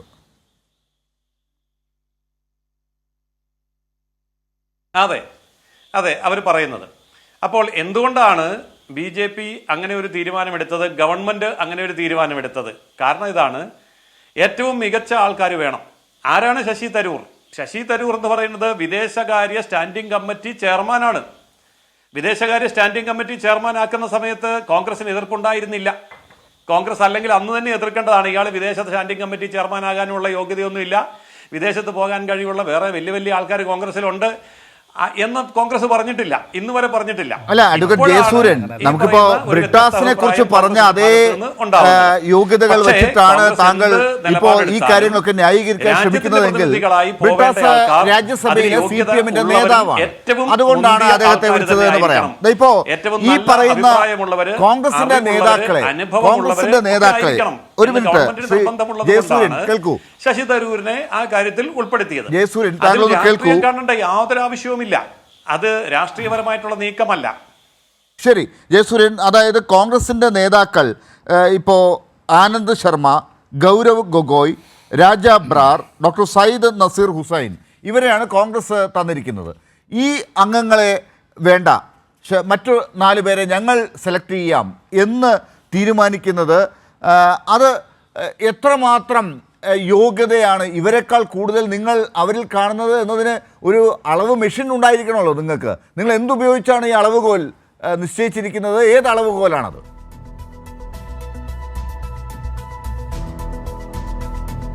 അതായത് ഇന്ത്യയുടെ ആശയത്തെ ലോക രാജ്യങ്ങൾക്ക് മുമ്പാകെ ഫലപ്രദമായി അവതരിപ്പിക്കാൻ പ്രാഗൽഭ്യമുള്ളത് ആർക്ക് എന്നുള്ളതാണ് അളവുകോൽ. ആ അളവുകോൽ വെച്ചാണ് തിരഞ്ഞെടുത്തിരിക്കുന്നത്. അല്ല, ആ അളവുകോൽ എന്നത് ഈ 4 പേർക്കും ഇല്ല എന്ന് നിങ്ങൾ കണ്ടെത്തിയത് എങ്ങനെയാണ്? ആനന്ദ് ശർമ്മയ്ക്കും രാജാ ബ്രാറിനും സയ്യിദ് നസീർ ഹുസൈനും ഗൗരവ് ഗൊഗോയ്ക്കും ഒന്നുമില്ല, പകരം ഈ 4 പേർക്കാണുള്ളത് എന്ന് നിങ്ങൾ എങ്ങനെയാണ് കണ്ടെത്തിയത്? കട്ടായിട്ടുണ്ടേ, കോൾ കട്ടായി, ചോദ്യം കട്ടായി. ശരി, ജയസൂര്യനിലേക്ക് ഞാൻ വരാം. ആ കോൾ വീണ്ടും ലൈവായി താങ്കളിലേക്ക് പെട്ടെന്ന് എത്താൻ തന്നെയാണ് ശ്രമിക്കുന്നത്. വളരെ പ്രധാനപ്പെട്ട ഒരു ചോദ്യമാണ് ഞാൻ താങ്കളോട് ചോദിച്ചത്. അത് അപ്പോൾ തന്നെ ആ കോള് പോയിരിക്കുന്നു എന്നുള്ളത് ഞാൻ ജോർജ് പൊടിപാറയിലേക്ക് വരുന്നതിന് മുമ്പ് ജയസൂര്യനെ കിട്ടുകയാണെങ്കിൽ ഞാൻ അദ്ദേഹത്തിലേക്ക് തന്നെ പോവും. വളരെ പ്രധാനപ്പെട്ട ഒരു കാര്യം ഇപ്പോൾ ചൂണ്ടിക്കാട്ടിയത് ജയസൂര്യൻ ജോൺ ബ്രിട്ടാസിനോട് പാർട്ടിക്ക് അനുവാദം ചോദിച്ചിട്ടല്ലല്ലോ അദ്ദേഹത്തിനെ വിളിച്ചത് എന്നാണ്. ഒരുപക്ഷെ ജോൺ ബ്രിട്ടാസ് രാജ്യസഭയിലെ CPM-ന്റെ നേതാവാണ് എന്നതാണ് അദ്ദേഹത്തിനെ തന്നെ നേരിട്ട് വിളിക്കാൻ കിരൺ റിജുവിനെ പ്രേരിപ്പിച്ച ഘടകം എന്ന് പറയാം. പക്ഷേ ഇത്തരം ഒരു കാര്യവുമില്ലാതെ ഇപ്പുറത്ത് എങ്ങനെയാണ് 4 പേരെ പാർട്ടി പറഞ്ഞതിനപ്പുറം കണ്ടെത്തിയത് എന്നാണ് അറിയേണ്ടത്. ഞാൻ പൊടിപ്പാറയിലേക്ക് പോവുകയാണ്. ജോർജ് പൊടിപ്പാറ, CPM ഒക്കെ എതിർപ്പുണ്ടെങ്കിൽ പോലും അവർ ഈ ഘട്ടത്തിൽ രാജ്യത്തിൻ്റെ ഓപ്പറേഷൻ സിന്ദൂർ മറ്റു രാജ്യങ്ങളിലേക്ക് ചെന്ന് അറിയിക്കാൻ ഉള്ളൊരു അവസരത്തെ ഉപയോഗിക്കണമെന്ന് തന്നെ കരുതുന്നു. രാജ്യത്ത് അത്തരത്തിലൊരു ഭിന്നിപ്പുണ്ടാകേണ്ട സമയമല്ല എന്ന് കരുതുന്നുണ്ട്. കോൺഗ്രസിനും വേണമെങ്കിൽ ആ പക്വത വേണമെങ്കിൽ ഈ ഘട്ടത്തിൽ കാണിക്കാമായിരുന്നല്ലോ. അതെന്തുകൊണ്ടാണ് കോൺഗ്രസ് ആലോചിക്കാതെ തരൂരിൻ്റെ കാര്യത്തിൽ ഒരല്പം ഭിന്നസ്വരത്തിൽ ഇപ്പോൾ സംസാരിക്കുന്നത്? ഇത് വളരെ യാദൃച്ഛികമായിട്ട് അല്ലെങ്കിൽ ഡെലിബറേറ്റ് ആയിട്ട് സംഭവിച്ചൊരു കാര്യം എന്നൊന്നും നമുക്ക് പറയാൻ പറ്റില്ല. കാരണം ഇതിനകത്ത് ഒരു രാഷ്ട്രീയമുണ്ട്. അതായത് ശശി തരൂരിനെ അതായത് ശശി തരൂരിനെ BJP ക്ഷണിച്ചതിനകത്ത് ഒരു രാഷ്ട്രീയമുണ്ട്, അല്ലെങ്കിൽ ആ സംഘത്തിന്റെ തലവനാക്കിയതിനകത്ത് ഒരു പൊളിറ്റിക്സ് ഉണ്ട്. അതുപോലെ തന്നെ ശശി തരൂരിനെ കോൺഗ്രസ് നിർദ്ദേശിച്ച സംഘത്തിൽ ഉൾപ്പെടുത്താത്തതിലും ഒരു പൊളിറ്റിക്സ് ഉണ്ട്. ആ പൊളിറ്റിക്സ് എന്താണെന്ന് നമുക്ക് കൃത്യമായിട്ട് അറിയാം. ഇതിപ്പോ ഒരു ഇന്ത്യയുടെ ഓപ്പറേഷൻ സിന്ദൂറിനെ കുറിച്ച് അന്താരാഷ്ട്ര തലത്തിൽ കാര്യങ്ങൾ വിശദീകരിക്കാനായിട്ട് 7 സംഘങ്ങളെ നിയോഗിക്കുന്നു. ആ നിയോഗിക്കുന്ന 7 സംഘങ്ങളിൽ ഒന്നിന്റെ തലവനായിട്ട് ശശി തരൂരിനെ BJP സർക്കാർ അല്ലെങ്കിൽ കേന്ദ്ര സർക്കാർ തെരഞ്ഞെടുക്കുന്നു. ശശി തരൂരിന് അതിന് യോഗ്യതയില്ല എന്ന് പറയാൻ ആർക്കും കഴിയില്ല. അദ്ദേഹം അക്കാര്യത്തിൽ പരമാവധി യോഗ്യനാണ്. ഒരുപക്ഷെ ഇന്ത്യയിലുള്ളവരിൽ ഏറ്റവും യോഗ്യരായ ഒരാളാണെന്നുള്ള കാര്യത്തിൽ സംശയമില്ല. അദ്ദേഹത്തിന്റെ അന്താരാഷ്ട്ര പ്രവർത്തന പരിചയം, അതുപോലെ തന്നെ അദ്ദേഹത്തിന്റെ ഭാഷാ പരിജ്ഞാനം, കമ്മ്യൂണിക്കേഷൻ സ്കില്ല്, ഒരാഗോള പൗരൻ, ഒരു വിശ്വ പൗരൻ എന്നുള്ള നിലയ്ക്ക് അദ്ദേഹത്തിന് കിട്ടിയിരിക്കുന്ന സ്വീകാര്യത, അദ്ദേഹത്തിന്റെ പ്രഭാഷണങ്ങൾ, അദ്ദേഹം എഴുതിയ പുസ്തകം, ഇതെല്ലാം വെച്ച് നോക്കുമ്പോൾ ഒരുപക്ഷെ ഏറ്റവും യോഗ്യൻ എന്ന് തന്നെ അദ്ദേഹത്തെ കുറിച്ച് നമുക്ക് പറയേണ്ടി വരും. അത് BJP സർക്കാർ പരിഗണിച്ചിട്ടുണ്ടാകാം. അതിനൊപ്പം തന്നെ അതിനേക്കാൾ അധികമോ ശശി തരൂരിനെ പരിഗണിച്ചതിന് പിന്നിൽ ഒരു പൊളിറ്റിക്സ് ഉണ്ട്. അതാണ് ഞാൻ പറയാൻ ആഗ്രഹിക്കുന്നത്. എന്തുകൊണ്ടാണ് ശശി തരൂരിനെ വിദേശകാര്യ എന്താ പറയാ ഇതിന്റെ ഉപസമിതിയുടെ അധ്യക്ഷനായ ശശി തരൂരിനെ കേന്ദ്ര സർക്കാർ ഈ പ്രതിനിധി സംഘത്തിൽ ഉൾപ്പെടുത്തി അദ്ദേഹത്തെ ഒരു സംഘത്തിന്റെ തലവനാക്കുമ്പോൾ കോൺഗ്രസ് ശശി തരൂരിനെ ഒഴിവാക്കിക്കൊണ്ട് ഒരു പട്ടിക സമർപ്പിക്കുമ്പോൾ കോൺഗ്രസിനെ സംബന്ധിച്ചിടത്തോളം അതിനകത്ത് അവർ മനസ്സിൽ കാണുന്ന ചില കാര്യങ്ങളുണ്ട്, അവർ പരിഗണിക്കുന്ന ചില വിഷയങ്ങളുണ്ട്. ആ വിഷയങ്ങൾ എന്ത് എന്ന് ഡോക്ടർ ലാലിനറിയാം, എന്റെ ഞാൻ ബഹുമാനിക്കുന്ന ശ്രീ സമ്പത്തിനറിയാം, അത് ജയസൂര്യനും അറിയാത്തതല്ല. എന്താണത്? നമുക്കറിയാം, ഈ വിഷയം ഓപ്പറേഷൻ സിന്ദൂറിനെ സംബന്ധിച്ച് കേന്ദ്ര സർക്കാരും അത് ഉന്നയിക്കുന്ന ചില അവകാശവാദങ്ങളുണ്ട്. കേന്ദ്ര സർക്കാർ മുന്നോട്ട് വെക്കുന്ന ചില വാദങ്ങളുണ്ട്, ചില നിലപാടുകളുണ്ട്. പക്ഷെ അതിനെ ചോദ്യം ചെയ്തുകൊണ്ട് ഇന്ത്യയിലെ പ്രതിപക്ഷ പാർട്ടികൾ, ആ പ്രതിപക്ഷ പാർട്ടികൾക്ക് നേതൃത്വം നൽകുന്ന അല്ലെങ്കിൽ ലോക്സഭയിലെ പ്രതിപക്ഷ നേതാവ് സ്ഥാനം അലങ്കരിക്കുന്ന ആ പാർട്ടി, കോൺഗ്രസ് പാർട്ടി മുന്നോട്ട് വെക്കുന്ന ചില കാര്യങ്ങളുണ്ട്. ആ കാര്യങ്ങളിൽ ചിലതൊക്കെ വളരെ കൃത്യമായി തന്നെ നമുക്കറിയാം. എന്തുകൊണ്ട് ഒരു വെടിനിർത്തൽ പ്രഖ്യാപനമുണ്ടായി? ആ വെടിനിർത്തൽ പ്രഖ്യാപനം ഇന്ത്യയുടെയും പാകിസ്ഥാന്റെയും പ്രധാനമന്ത്രിമാർ പ്രഖ്യാപിക്കുന്നതിന് മുമ്പ് എന്തുകൊണ്ട് ആ വെടിനിർത്തൽ പ്രഖ്യാപനം അമേരിക്കൻ പ്രസിഡന്റ് ഡൊണാൾഡ് ട്രംപിന്റെ ഭാഗത്തു നിന്നുണ്ടായി? അതിനെ എന്തുകൊണ്ട് കൃത്യമായി നിരാകരിക്കുന്നില്ല? മാത്രമല്ല, പാകിസ്ഥാൻ അല്ലെങ്കിൽ കാശ്മീർ വിഷയത്തിൽ ഒരിക്കലും മധ്യസ്ഥ ചർച്ച അല്ലെങ്കിൽ മധ്യസ്ഥ ഇടപെടൽ അനുവദിക്കില്ല എന്ന് പറഞ്ഞ ഇന്ത്യ എന്തുകൊണ്ട് അങ്ങനെ ഒരു മധ്യസ്ഥ ഇടപെടൽ അംഗീകരിച്ചു? അതായത് ശ്രീ ജോർജ് പൊടിപ്പാറ, BJPക്ക് ആവശ്യമുള്ള രീതിയിൽ കാര്യങ്ങൾ ലോകത്തിന്റെ മുമ്പിൽ അവതരിപ്പിക്കാൻ കൃത്യമായി ഉപയോഗപ്പെടുത്താൻ പറ്റുന്ന ആളാണ് ഡോക്ടർ ശശി തരൂർ എന്ന് BJPക്ക് മനസ്സിലായിരിക്കുന്നു. അത് കൊണ്ട് അദ്ദേഹത്തെ സമീപിച്ചു. കോൺഗ്രസ് പറഞ്ഞ ആളുകളിലേക്ക് പോയില്ല, ഡോക്ടർ ശശി തരൂരിലേക്ക് വരാൻ തീരുമാനിച്ചതിന് താങ്കൾ ഈ പറഞ്ഞ ഒരു ഹിഡൻ അജണ്ട ഉണ്ട്. അത് കൃത്യമാണെന്ന് ഇപ്പോൾ തെളിഞ്ഞിരിക്കുകയല്ലേ? BJP പറഞ്ഞിടത്തേക്ക് തരൂർ അങ്ങനെയാണെങ്കിൽ എത്തുകയല്ലേ? ഇപ്പോൾ ഇന്ന് അദ്ദേഹം എന്താണ് പറഞ്ഞിരിക്കുന്നത്? രാഷ്ട്രമാണ് വലുത്, രാഷ്ട്രീയമല്ല. സർക്കാർ പറഞ്ഞിടത്തേക്കാണ്, സർക്കാർ എൻ്റെ സേവനം ആവശ്യപ്പെട്ടിരിക്കുന്നു, ഞാനത് ചെയ്യാൻ സമ്മതിച്ചിട്ടുണ്ട് എന്നാണ് അദ്ദേഹം പറയുന്നത്. അപ്പോൾ താങ്കൾ പറയുന്നത് പോലെ തരൂർ BJPക്കൊപ്പം നിൽക്കുന്നു എന്നല്ലേ? ഏറ്റവും സിമ്പിൾ ആയിട്ട് പറയുകയാണെന്നുണ്ടെങ്കിൽ, നമ്മൾ സാധാരണഗതിയിൽ പറയും, പൊന്ന് കായ്ക്കുന്ന മരമാണെങ്കിലും അത് പുരപ്പുറത്തേക്ക് ചാഞ്ഞാൽ അത് വെട്ടി മാറ്റേണ്ടി വരും. കഴിഞ്ഞ കുറെ കാലമായിട്ട് ശശി തരൂർ നിരന്തരമായിട്ട് കോൺഗ്രസ് പാർട്ടിയുടെ നിലപാടുകളെയും നയങ്ങളെയും അവർ മുന്നോട്ട് വെക്കുന്ന രാഷ്ട്രീയത്തെയും നിരാകരിക്കുന്ന പ്രസ്താവനകളാണ് നടത്തുന്നത്. അദ്ദേഹം പറയുന്ന ചില പ്രസ്താവനകൾ, ചില സൂക്തങ്ങൾ പോലെ രാഷ്ട്രമാണ് വലുത്, രാഷ്ട്രീയമല്ല, രാഷ്ട്രമുണ്ടെങ്കിലേ രാഷ്ട്രീയമുള്ളൂ.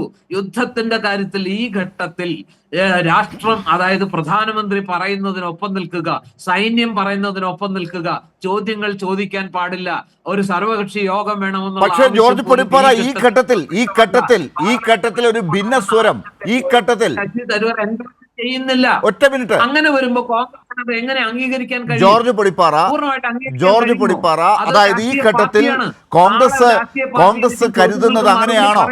ഒരു ഭിന്നസ്വരം ഉണ്ടാകണം, ലോകത്തിന്റെ മുമ്പിൽ പോയി, അമേരിക്കയിൽ പോയി അല്ലെങ്കിൽ യൂറോപ്പിൽ പോയി ഭിന്നസ്വരമാണ് കേൾപ്പിക്കേണ്ടത്. പല അഭിപ്രായ വ്യത്യാസങ്ങളും താങ്കൾ പറഞ്ഞതുപോലെ ഇവിടെ ഉണ്ടെങ്കിലും അതൊക്കെ കേൾപ്പിക്കാൻ പറ്റുന്ന ആളുകൾ വേണം പോകാൻ എന്ന് കരുതിയാണോ ഈ ആനന്ദ് ശർമ്മയെയും ഗൗരവ് ഗൊഗോയെയും രാജബ്രാറിനെയും സയ്യിദ് ഹുസൈനെയും ഒക്കെ തീരുമാനിച്ചത്? അങ്ങനെയാണെങ്കിൽ നരേന്ദ്രമോദി തീരുമാനിച്ചതല്ലേ ശരി? ഇപ്പോൾ അങ്ങനെയല്ലല്ലോ കേൾപ്പിക്കേണ്ടത് അവിടെ പോയി. അങ്ങനെയല്ല വ്യാഖ്യാനിക്കേണ്ടത്. ഇപ്പൊ ഈ കോൺഗ്രസ് പാർട്ടി തെരഞ്ഞെടുത്തിട്ടുള്ള ആളുകളെല്ലാം ഈ സംഘത്തിന്റെ അംഗങ്ങളായി നാളെ അന്താരാഷ്ട്ര വേദികളിൽ പോയി ഇന്ത്യൻ നിലപാടിന് എതിരായി പറയുന്നല്ല, ഇന്ത്യൻ നിലപാടിനെ നിരാകരിക്കുന്ന രീതിയിൽ, ഇന്ത്യക്ക് ദോഷകരമായ രീതിയിൽ സംസാരിക്കൂ. ഇപ്പൊ BJP പറയുന്നുണ്ട് അതിനകത്ത് ഗൗരവ് ഗൊഗോയ് പാക് ചാരനാണെന്നുള്ള രീതിയിലൊക്കെ അവർ വ്യാഖ്യാനിക്കുന്നുണ്ട്. നാസിർ ഹുസൈനെ കുറിച്ച്, കർണാടകയിൽ നിന്നുള്ള MP യെ കുറിച്ച് അവർ വേറെ ചില രീതിയിൽ സംസാരിക്കുന്നുണ്ട്. അതൊന്നും അല്ല അതിനകത്തെ പ്രശ്നം. ഇതിനകത്ത് കോൺഗ്രസിന്റെ ഒരു രാഷ്ട്രീയമുണ്ട്, ഇന്ത്യയിലെ പ്രതിപക്ഷ കക്ഷികളുടെ ഒരു രാഷ്ട്രീയമുണ്ട്. ആ രാഷ്ട്രീയത്തെ പാടെ ഒട്ടും ഉൾക്കൊള്ളാതെ ആ പാർട്ടിയുടെ ഏറ്റവും പ്രധാനപ്പെട്ട നേതാക്കളായ, ആ പാർട്ടിയുടെ ഒരു വലിയ മുഖമായ വിദേശകാര്യ വിഷയങ്ങളിൽ ഒരുപക്ഷെ ഇന്ത്യൻ പ്രതിപക്ഷ പാർട്ടികളിൽ ലോകം അംഗീകരിക്കുന്ന ഏറ്റവും വലിയ മുഖമായ ശശി തരൂർ പരിപൂർണമായിട്ടും BJPയുടെ നയങ്ങളെയും പ്രധാനമന്ത്രിയുടെ നയങ്ങളെയും മാത്രം എൻഡോഴ്സ് ചെയ്യും. അത് ശശി തരൂരോ സൽമാൻ ഖുർഷിദോ മനീഷ് തിവാരിയോ ഒക്കെ താങ്കൾ ഈ പറയുന്ന കാര്യങ്ങൾ, കോൺഗ്രസ് ഉദ്ദേശിക്കുന്ന കാര്യങ്ങൾ പറയില്ല എന്ന് നിങ്ങൾ എങ്ങനെയാണ് കരുതുന്നത്? അവർ കോൺഗ്രസിന്റെ MP-മാരല്ലേ? ഇതൊക്കെ മനസ്സിലാക്കാനുള്ള അവർ കഴിവും വിവരവും വിദ്യാഭ്യാസവും വിവേകവും ഒക്കെ ഇവർക്കുമില്ലേ? തീർച്ചയായിട്ടും അത് ശശി തരൂരിന് മാത്രമാണ്. ഇപ്പൊ ആനന്ദ് ശർമ്മയെ പോലെ ഒരാൾക്ക് വിദേശകാര്യം അറിയില്ല. അദ്ദേഹം എത്രയോ പ്രതിനിധി സംഘടനകളുടെ ഭാഗമായിട്ട് പോയിട്ടുണ്ട്. ഇപ്പൊ BJP കോൺഗ്രസിൽ നിന്ന് തെരഞ്ഞെടുക്കുന്ന സാൽമൻ ഖുർഷിദും ശശി തരൂർ അടങ്ങുന്ന മനീഷ് തിവാരിയൊക്കെ മാത്രമാണ് ഈ വിഷയത്തിലെ എക്സ്പെർട്ട് എന്ന് പറയുന്നത്. ഞാൻ ശശി തരൂരിന്റെ യോഗ്യതയെ കുറിച്ച് ഒരു കാരണവശാലും എതിർക്കില്ല. ഇന്ത്യയിൽ ഇന്ന് നമുക്ക് ലഭിക്കാവുന്ന ഏറ്റവും മികച്ച ചോയ്സ് ആണ്, കോൺഗ്രസിന് മുന്നോട്ട് വെക്കാവുന്ന ഏറ്റവും എന്താ പറയാ ആപ്റ്റ് ചോയ്സ് ആണ് ശശി തരൂർ. അദ്ദേഹത്തിന്റെ വൈദഗ്ധ്യം, അദ്ദേഹത്തിന്റെ പാണ്ഡിത്യം, അദ്ദേഹത്തിന്റെ സ്വീകാര്യത, ആ ഒരു പാൻ വേൾഡ് പ്രതിച്ഛായ, ഇതൊന്നും മറ്റാർക്കും അതിനപ്പുറത്ത് പോകാൻ പറ്റുന്ന ആരെയും നമുക്ക് നമ്മുടെ മുമ്പിലില്ല. പക്ഷെ ഇതൊക്കെയാണെങ്കിലും ഏറ്റവും പ്രധാനപ്പെട്ട പ്രശ്നം BJP ഇതിനകത്ത് ഒരു രാഷ്ട്രീയം ലക്ഷ്യം വെക്കുന്നുണ്ട്. അതുപോലെ തന്നെ പ്രതിപക്ഷത്തിന്, കോൺഗ്രസിനും ഇതിനകത്ത് ഒരു രാഷ്ട്രീയമുണ്ട്. ആ രാഷ്ട്രീയത്തിൽ ശശി തരൂർ ഒരു ഘട്ടത്തിലും കോൺഗ്രസിന്റെ നയങ്ങളും നിലപാടുകളുമായിട്ട് യോജിക്കാതെ പരിപൂർണമായിട്ടും BJPയുടെ നിലപാടുകൾക്കൊപ്പം നിൽക്കുമ്പോൾ ഒരു പാർട്ടി എന്നുള്ള നിലയ്ക്ക് കോൺഗ്രസ് ശശി തരൂരിനെ അതേപടി ഉൾക്കൊള്ളാൻ സാധിക്കുമോ? BJP ആണെങ്കിൽ അങ്ങനെ ഒരാള് പാർട്ടിയുടെ നിലപാടിന് വിരുദ്ധമായിട്ട് സർവകക്ഷി യോഗം വിളിക്കണം, പാർലമെന്റ് വിളിക്കണം എന്ന രീതിയിൽ മുന്നോട്ട് വെക്കുന്ന ഒരാളെ BJP ഉൾക്കൊള്ളൂ? ശരി, ഞാൻ വരാം. എനിക്ക് അഡ്വക്കേറ്റ് ജയസൂര്യനിലേക്ക് ഒന്ന് പോയിട്ട് ഞാൻ ഡോക്ടർ സമ്പത്തിലേക്ക് വരാം. കാരണം അദ്ദേഹം നേരത്തെ പറഞ്ഞുകൊണ്ടിരുന്ന കാര്യം പൂർത്തിയാക്കുന്നതിനിടയിലാണ് തടസ്സം വന്നത്. അഡ്വക്കേറ്റ് ജയസൂര്യൻ, ഇപ്പോൾ ജോർജ് പൊടിപ്പാറ പറഞ്ഞ കാര്യം കൂടി താങ്കൾ കേട്ടല്ലോ. അതുകൂടി മനസ്സിൽ വെച്ചുകൊണ്ട് ഒരു മിനിറ്റ് താങ്കളൊന്ന് എടുത്താൽ, ഇപ്പോൾ പാർലമെൻറ്റിൽ കാര്യങ്ങൾ ചർച്ച ചെയ്തിട്ടാണ് ഇങ്ങനെ ഒരു തീരുമാനത്തിലേക്കൊക്കെ പോകുന്നതെങ്കിൽ കുറച്ചുകൂടി പ്രതിപക്ഷ സ്വരം, പ്രതിപക്ഷത്തെ അംഗീകരിച്ച് മുന്നോട്ട് പോകുന്നു എന്നുകൂടി പറയാമായിരുന്നു. അങ്ങനെ ഒരു ആവശ്യം പ്രതിപക്ഷത്തിനുണ്ട് താനും. അതൊന്നും കേൾക്കാതെയാണ് ഇപ്പോൾ നിങ്ങൾ പിൻ പോയിന്റ് ചെയ്ത് സെലക്ട് ചെയ്യുന്ന ആളുകളെയും കൊണ്ട് പോകാൻ തീരുമാനിക്കുന്നത്.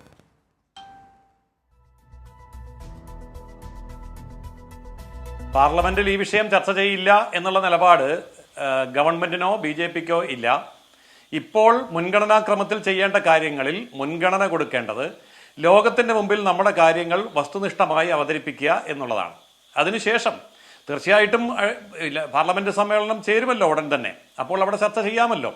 അടിയന്തര പ്രാധാന്യമുള്ള വിഷയങ്ങൾക്ക് മുൻതൂക്കം കൊടുക്കുമ്പോൾ ലോകരാജ്യങ്ങൾക്ക് മുമ്പിൽ നമ്മുടെ സ്റ്റാൻഡ് വ്യക്തമാക്കുക എന്നുള്ളത് ഇപ്പോൾ അടിയന്തര പ്രാധാന്യമുള്ള വിഷയമാണ്.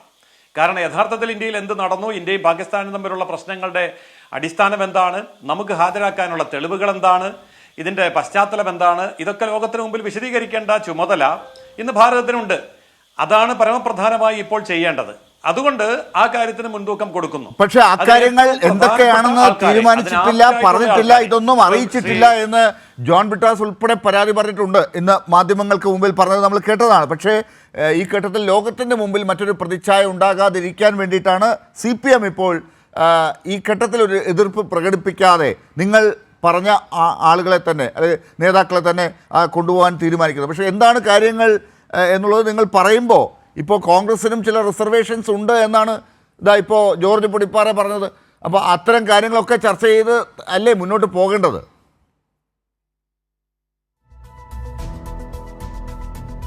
തീർച്ചയായിട്ടും നമ്മൾ വിദേശത്തേക്ക് പോകുന്ന ആൾക്കാരെ നിങ്ങൾ അവിടെ പോയി നിങ്ങൾക്ക് വായി തോന്നിയത് ഇഷ്ടം പോലെ പറഞ്ഞു എന്ന് പറഞ്ഞ് വിടാൻ ഉദ്ദേശിക്കുന്നില്ല, അങ്ങനെ ചെയ്യുകയുമില്ല.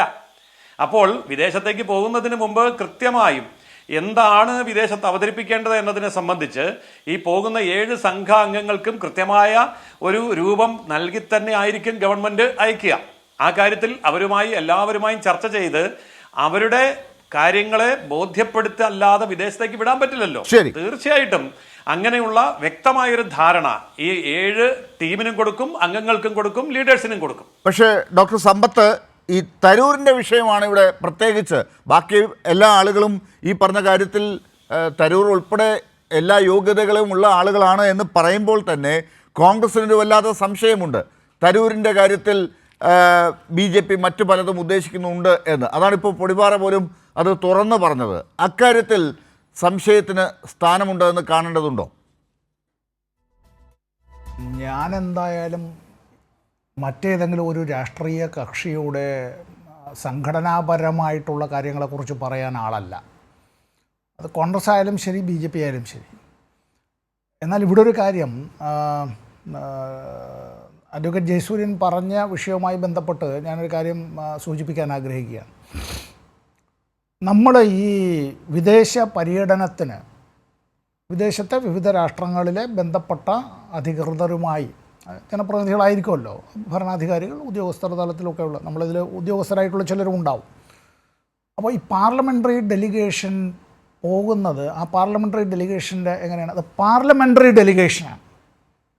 അതായത് പാർലമെൻറ്റ് അംഗങ്ങളാണ് എന്നുള്ളത് കൊണ്ടാണ് അത് പാർലമെൻ്ററി ഡെലിഗേഷൻ ആകുന്നത്. അവരെ സഹായിക്കാനാണ് ഈ പറയുന്ന ഉദ്യോഗസ്ഥർ അതിനകത്തുണ്ടാവുക, ചില ടെക്നിക്കലായിട്ടുള്ള കാര്യങ്ങൾ, മറ്റ് ചില വിഷയങ്ങളെ ബന്ധപ്പെട്ട്.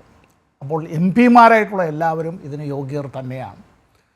രണ്ടാമത്തെ കാര്യം, നമ്മൾ വിദേശത്ത് അത്തരത്തിൽ പോകുമ്പോൾ, ഒരു ഡെലിഗേഷൻ പോകുമ്പോൾ, ആ ഡെലിഗേഷൻ എത്ര പേരുള്ളതായിരുന്നാലും ആ ഡെലിഗേഷൻ ഇവിടെ നിന്ന് യാത്ര തിരിക്കുന്നതിന് മുമ്പ് നമ്മുടെ ഒരു ബ്രീഫിംഗ് ഉണ്ടാവും. ഞാൻ ഈ പാർലമെൻറ്റ് അംഗങ്ങളുമായി ബന്ധപ്പെട്ടുള്ള അത്തരത്തിലുള്ള ഈ പുറത്തുള്ള ഡെലിഗേഷനുമായി ബന്ധപ്പെട്ട ചില കാര്യങ്ങൾ പറയുകയാണ്. അങ്ങനെ നമുക്കൊരു ബ്രീഫിംഗ് ഉണ്ടാവും.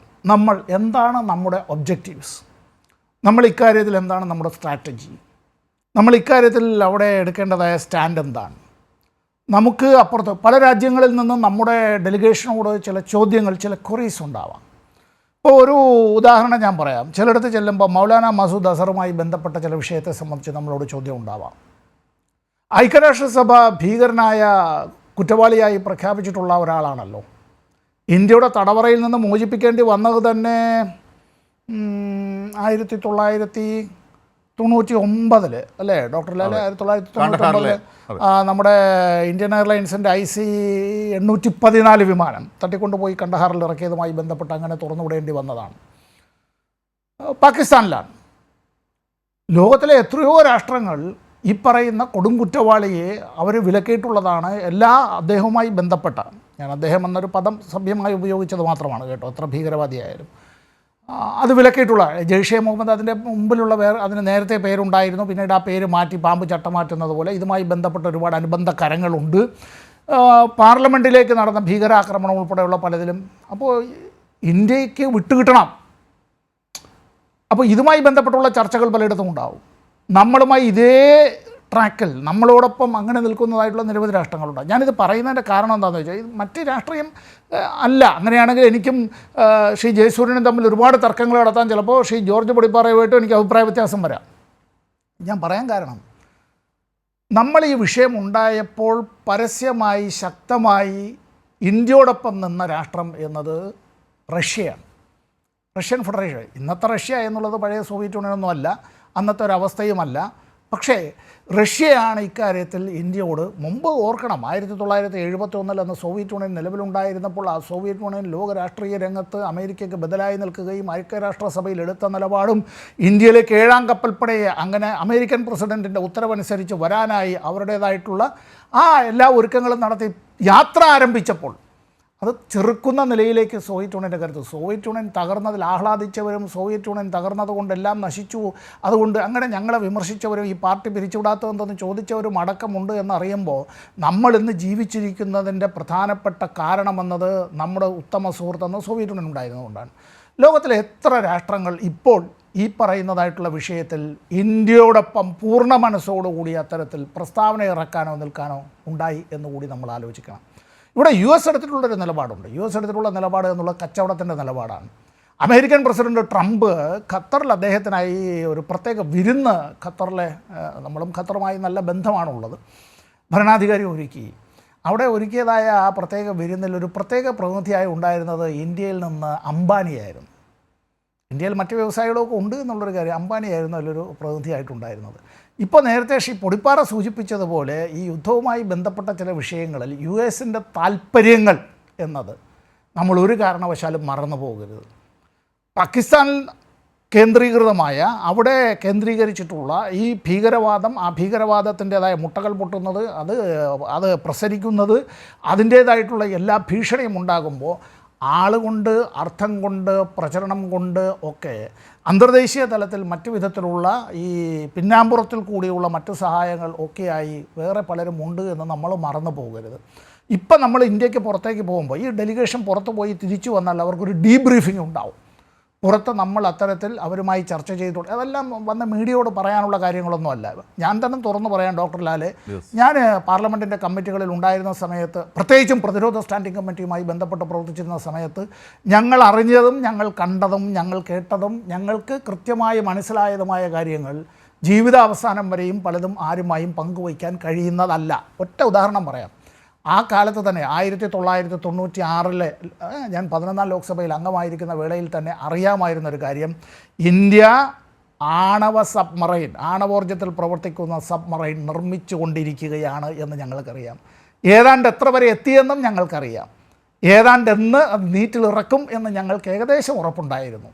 ലോകത്തിന് ഇതിനെ സംബന്ധിച്ച് സംശയങ്ങളുണ്ടായിരുന്നുള്ളൂ. ഒരു പാർലമെൻ്റ് അംഗവും പാർലമെൻറ്റിലോ പുറത്തോ ഇതിനെ സംബന്ധിച്ച് പറഞ്ഞിട്ടില്ല. ഞങ്ങളാരും ഒരു ചോദ്യവും ചോദിച്ചിട്ടുമില്ല. ഇവിടെ നിന്ന് ഏത് പാർട്ടിയിൽപ്പെട്ടവരായാലും പാർലമെൻ്റ് അംഗങ്ങൾ അവരുടെ പാർട്ടിയുമായി ബന്ധപ്പെട്ട് മറ്റു കാര്യങ്ങളിൽ പുറത്ത് പ്രസംഗിക്കാൻ പോകുമ്പോഴെല്ലാം രാഷ്ട്രീയമായ അഭിപ്രായ വ്യത്യാസങ്ങൾ അത് പ്രസംഗങ്ങളിലൊക്കെ വരുന്നത് വേറെ കാര്യം. പക്ഷേ ഒരു ഡെലിഗേഷൻ എന്ന് പറയുമ്പോൾ നമ്മളൊരു യന്ത്രമാണ്, ആ യന്ത്രത്തിൻ്റെ ഭാഗമാണ്, അതിലെ ചക്രങ്ങളാണ്, ഒരേ മനസ്സോടുകൂടി ഒരേ ലക്ഷ്യത്തിലാണ് പോകുന്നത്. അതിനകത്ത് രാഷ്ട്രീയമായ മറ്റേതെങ്കിലും കാര്യങ്ങൾ വയ്ക്കുന്നത് ശരിയല്ല. അത് ഏത് MP ആണെങ്കിലും ഒരുപക്ഷെ പാർലമെന്റിൽ അത് ആ ഡെക്കോറം കീപ്പ് ചെയ്ത് തന്നെ ആയിരിക്കും മുന്നോട്ട് പോകുക എന്നാണ് ഡോക്ടർ സമ്പത്തിൻ്റെ അനുഭവത്തിൽ നിന്ന് ഇപ്പോൾ പറഞ്ഞതിൽ നിന്ന് മനസ്സിലാവുന്നത്. അല്ലെങ്കിൽ ഒരുപക്ഷെ ആ പാർട്ടി അത്രയും ഉത്തരവാദിത്വത്തോടു കൂടി തന്നെ ആയിരിക്കും ഓരോ പ്രതിപക്ഷ പാർട്ടിയും സർക്കാരിൻ്റെ സമിതികളിലേക്ക് അംഗങ്ങളെ കൊടുക്കുന്നതുമൊക്കെ. അപ്പോൾ അഡ്വക്കേറ്റ് ജയസൂര്യൻ ഈ കാര്യത്തിൽ ഇങ്ങനെയുള്ള പല ചോദ്യങ്ങളും ഉള്ള പ്രതിപക്ഷ അംഗങ്ങൾക്ക്, പ്രതിപക്ഷ പാർട്ടികൾക്ക് ആ രാഷ്ട്രീയം മനസ്സിൽ വെച്ചുകൊണ്ട് അതുകൂടി ഉൾക്കൊണ്ടുകൊണ്ട് നിങ്ങളുടെ, അതായത് സർക്കാരിൻ്റെ ഒരു ക്ലോസ് ഡോർ മീറ്റിങ്ങിൽ ആണെങ്കിൽ കൂടി ഈ കാര്യങ്ങളൊക്കെ അവരോട് വിശദീകരിക്കുമ്പോൾ ചില ചോദ്യങ്ങൾ അങ്ങോട്ടും ചോദിക്കാനുണ്ടാകും. ആ രാഷ്ട്രീയം ഉള്ള ചോദ്യങ്ങളായിരിക്കും അവർ അപ്പോൾ അവിടെ ചോദിക്കുക. ഇന്നിപ്പോൾ രാഹുൽ ഗാന്ധി തന്നെ ചില കാര്യങ്ങൾ പറഞ്ഞിട്ടുണ്ടല്ലോ, ഞങ്ങൾക്ക് ചില ചോദ്യങ്ങളുണ്ട്. ഇന്ത്യൻ നീക്കം പാകിസ്ഥാനെ അറിയിച്ചത് കുറ്റകരമാണ്, ഇന്ത്യക്ക് എത്ര യുദ്ധവിമാനങ്ങൾ നഷ്ടമായി, ഇങ്ങനെയൊക്കെയുള്ള ചോദ്യങ്ങളൊക്കെ ഇപ്പോൾ വന്നിട്ടുണ്ട്. ഇതുപോലെയുള്ള പല ചോദ്യങ്ങളും പ്രതിപക്ഷത്തിനും ഉണ്ടാകും. ആ ചോദ്യങ്ങളൊക്കെ മനസ്സിൽ വെച്ചുകൊണ്ട് അവർ വിദേശത്ത് നിന്ന് വരുന്ന ചോദ്യങ്ങളെ പ്രതിരോധിക്കാനെങ്കിലും ചില സംശയങ്ങൾ ചോദിക്കാനിടയുണ്ട്. അതൊക്കെ മനസ്സിൽ വെച്ചുകൊണ്ടാകാം അവർ ഒരു 4 പേരെ, കോൺഗ്രസിൻ്റെ കാര്യം മാത്രമാണ് ഞാനിപ്പോൾ പറയുന്നത്, ഒരു 4 പേരെ BJPയുടെ മുമ്പിൽ വെക്കുന്നത്.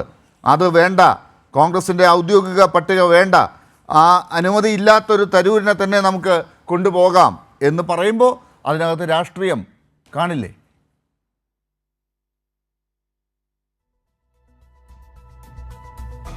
തരൂർ എന്ന് പറയുന്ന ആ ഒരു പേര് കൊണ്ട് തന്നെ ഇതിൻ്റെ രാഷ്ട്രീയം ശ്രദ്ധേയമാകുന്നത് കോൺഗ്രസ് എടുത്ത നിലപാടിൻ്റെ അടിസ്ഥാനത്തിലാണ്.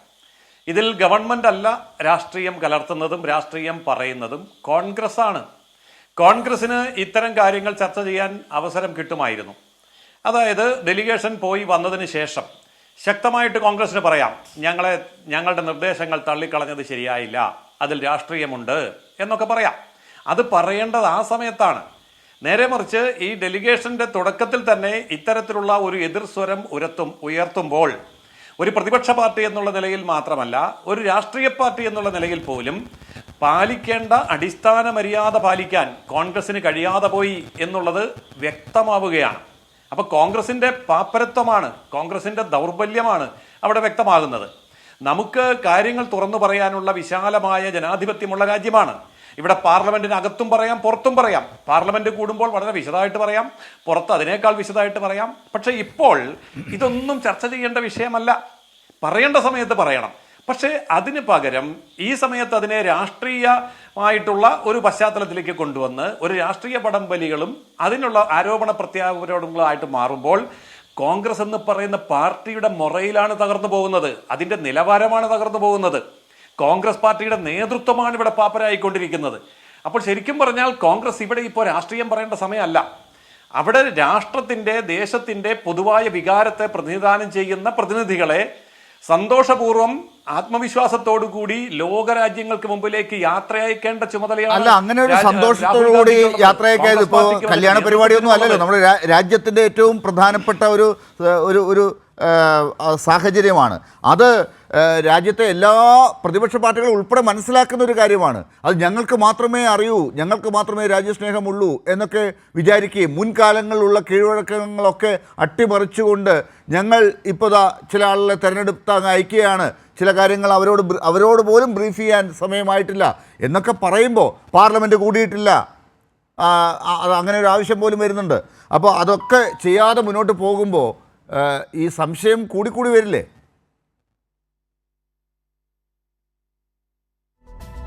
അല്ല, ഈ സംശയം കോൺഗ്രസിന് മാത്രമല്ലേ ഉള്ളൂ? ഈ CPM-നില്ലല്ലോ.